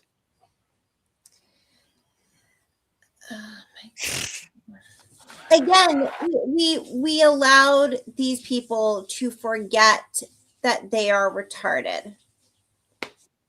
Yep, and see, they would blow a gasket if they heard you say, "Oh, retarded." But No, you know, it's here's perfectly another one. fine I guarantee you, he can't open a fucking door. Okay, but he's gonna sit up there and moralize and talk about world affairs. He's just this is Sage, we got taken down again. Bummer. 1 minute. We're still live on X, but we are momentarily waiting for the YouTube to come back. I guess they won't. They do not want us to read this kid for. Mikey's movie will not be streaming on Paramount Plus anytime soon. It is a theatrical film. No streaming for me. No direct to streaming for me. Thank you. Yeah, why don't they not want this to be heard? I mean, you know, we're just spreading the good word about the fascists, and we ask how we can see ourselves in a stranger's story, and they want to be seen. I gotta pause more. I guess the beautiful tapestry of immigrant families. Oh, the beautiful immigrant families. This is just a string of buzzwords and cliches. Like, he knows nothing about the world. He knows nothing that's going on. He has no clue. He's just a moralizing douchebag. You know who's a douchebag too? Fucking Pink was hosting it. Oh my God, I know. Let me see. Are we back yet, you guys? Let me see. Let me ask.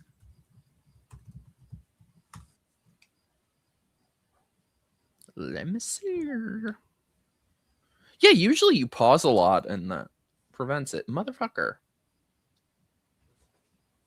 These bitches. I was going to type that in the chat, but don't take me down for that. Maybe I should take it off the screen.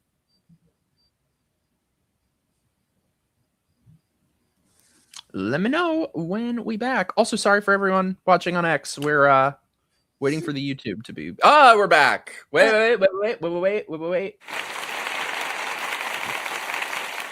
Yeah, they really don't want. They really do not want us to hear what this bitch has to say. Which why? It's just, you know, we're spreading the good word about the fascists and the colonizers. And Duke, thank you so much, my dude. Wait a sec.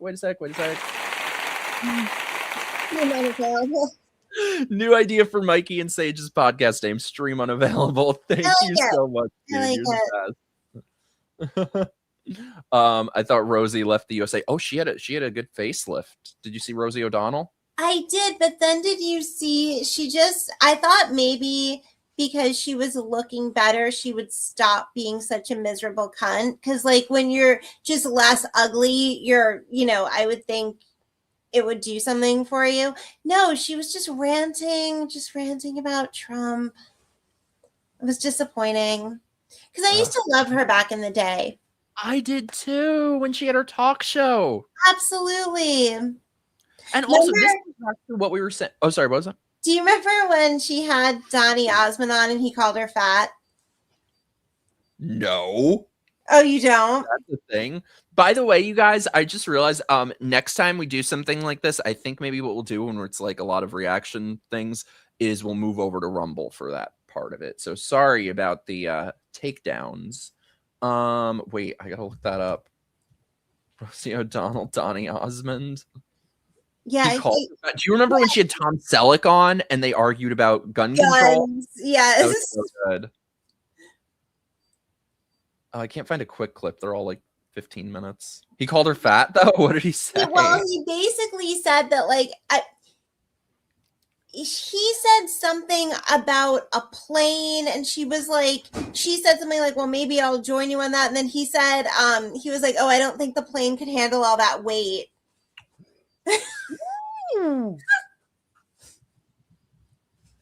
Colt says he's never used Rumble before. You're not missing much, but we've been doing our movie nights on there because StreamYard doubled their price. So, oh my God. Yeah. Remember when Rosie O'Donnell used to be called the Queen of Nice? Yes. This is why I do not trust anybody who calls themselves nice or described as nice. Sage, you are an amazing, beautiful, kind, amazing person. Ain't nobody calling us nice.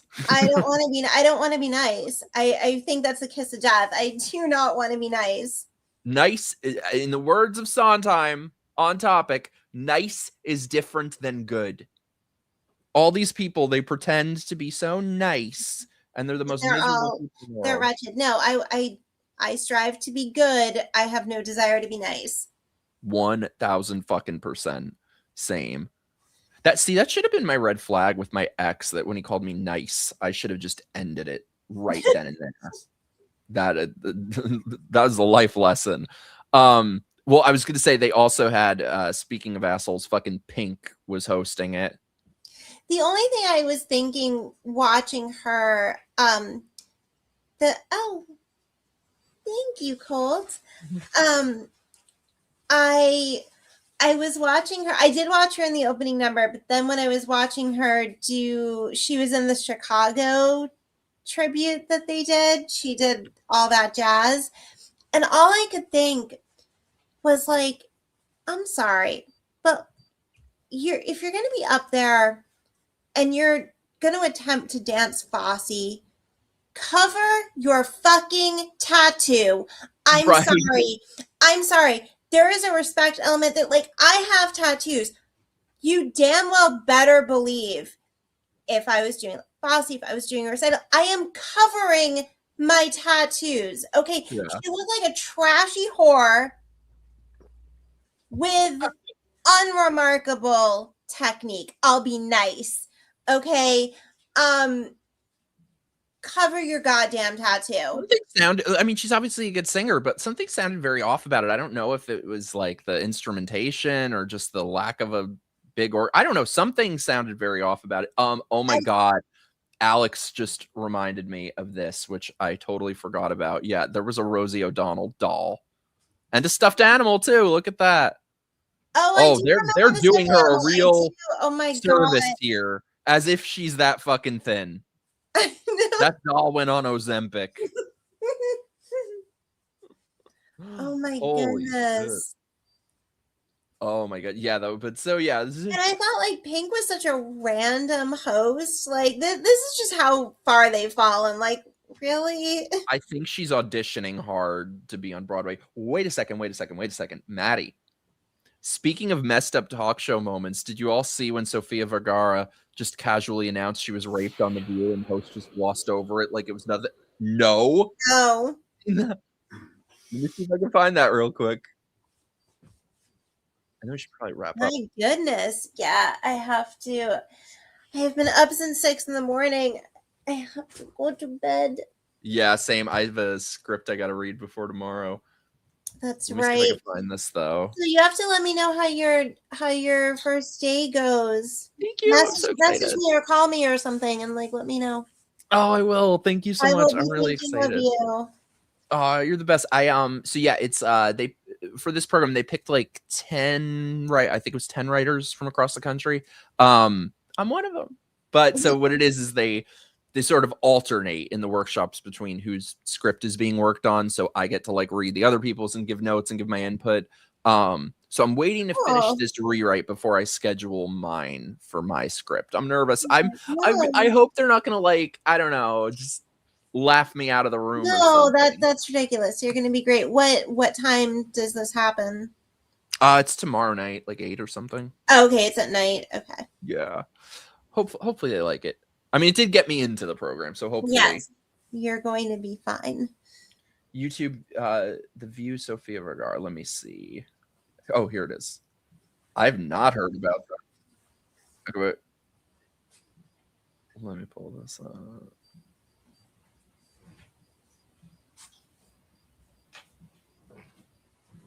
For a single mom of a teenage son who's 18. I Girl, know, you it's look so hard. good. I cannot lie about my age because they count and they, you know. Yeah, you can't. Yeah, I What you had can't. when you were 12? Yeah, 13. 13, I was raped. Oh, what's it like to have a teenage son? And how does he feel when people say, boy, your mother is really hot? I can't with these bitches. Oh my god. God. Did you ever see on the? Oh, sorry. Was she kidding? I don't know. Because she said, I assume. "Oh no," they were like, "Oh, you had it when you were like 12," and she's like 13. I was raped. Like the way she said, I'm like, If she's joking, that just made me like her even more. Well, did you ever see on the? There's so many messed up things on The View. Like, they were talking about Roman Polanski, who drugged and raped a 13-year-old, and Whoopi Goldberg was like, "Oh no, it wasn't rape. Oh no, he just drugged a child and stooped her, but that's not rape. Did you see the way that they're falling over themselves to say that because they have to find a way to make the main guy with the Nazi tattoo like palatable. So they're like, so Sunny Hostin, she's like, if I lived in Maine, I would just like hold my nose and go in and vote for him. And then it's like, because at least he's not Trump. Like It's unbelievable. And meanwhile, they'll twist anything that anyone who's not a leftist does into being Nazi-ish. Like Elon Musk said, "My heart goes out to you," and they're like, "Oh, Nazi This guy salute." literally has a Nazi tattoo, and it seems like the allegations against him are actually credible. Like they sound they're detailed. This doesn't seem hysterical. Like none of this matters. I saw there was a clip of a woman going around today, and she's a Graham Plattner supporter, like a 60-year-old woman or something. And she was asked, like, "Oh, is the Nazi tattoo like a deal breaker for you?" And she's like, "No, it's not," and blah blah blah blah blah. And then they were like, "Well, what if what if instead of the Nazi tattoo," which she didn't even dispute that it's a Nazi tattoo. Okay. She's like, "Yeah, no, but no, because of his policies and because of blah, blah, blah." And they were like, what if he had an Israeli, like a tattoo of like the Israel flag? Like, would that be a deal breaker for you? And she was like, absolutely, because I'm against genocide. This is where we are. It's just empathy, Sage. It's called empathy. This is where we are. Okay. I can't with these people. I thought Barbara was going to ask her, what was it like to be raped? I worked with her about, oh, shit, that's cool, called. Oh. Did you seen also on The View when they had Corey Feldman on and he was talking about being molested as a kid, and Barbara Walters goes, "Oh, you are damaging an entire industry." These fucking twats, just the worst people in the world. You really are the worst people in the world. Oh, well, we should probably wrap up this, Sage. Yeah. Sage. Oh, I love you. I love you madly. I love you so much. This has been Madly. so much fun getting to hang out with you. I told you there was so much shit going on. I was like, I need to call in the big guns. I will. No, I will come on anytime. Yeah, we need our spinoff. We need our spinoff. Oh my goodness. We're gonna think of a good name. Yeah. I will brainstorm. Yes, so I know I love you so much. I adore your chat. Best chat on YouTube. Right? Easily. Right. Easily. I mean, it's not even that I'm biased. They just are. I always say I always say the chat is Diana Ross. I am merely the Supremes. So glad you guys had fun. Thank you guys. Thank you so much, chat fam, for hanging out. All of you. I love you guys. You are the freaking greatest. Your fucking Baba voice. All right, my love. I will talk to you really soon. Sagela, where can people find you? Oh, I am on the app formerly known as Twitter. It's just Sage or at Sage501. I love you. You're the greatest. Chat, I love you. Yes, 100%, Duke. This is the best chat on YouTube. I have to say, I agree. We love you, B. I will be live on Thursday with Pimpcast, and maybe Wednesday we'll do movie night or something. We'll figure out when movie night is. That's happening this week. I'll have more streams. I love you guys. I'm working on a video too. I'm gonna do expose, why I hate the alphabet. All right, I love you guys. Thank you so much for hanging out. Good night, guys.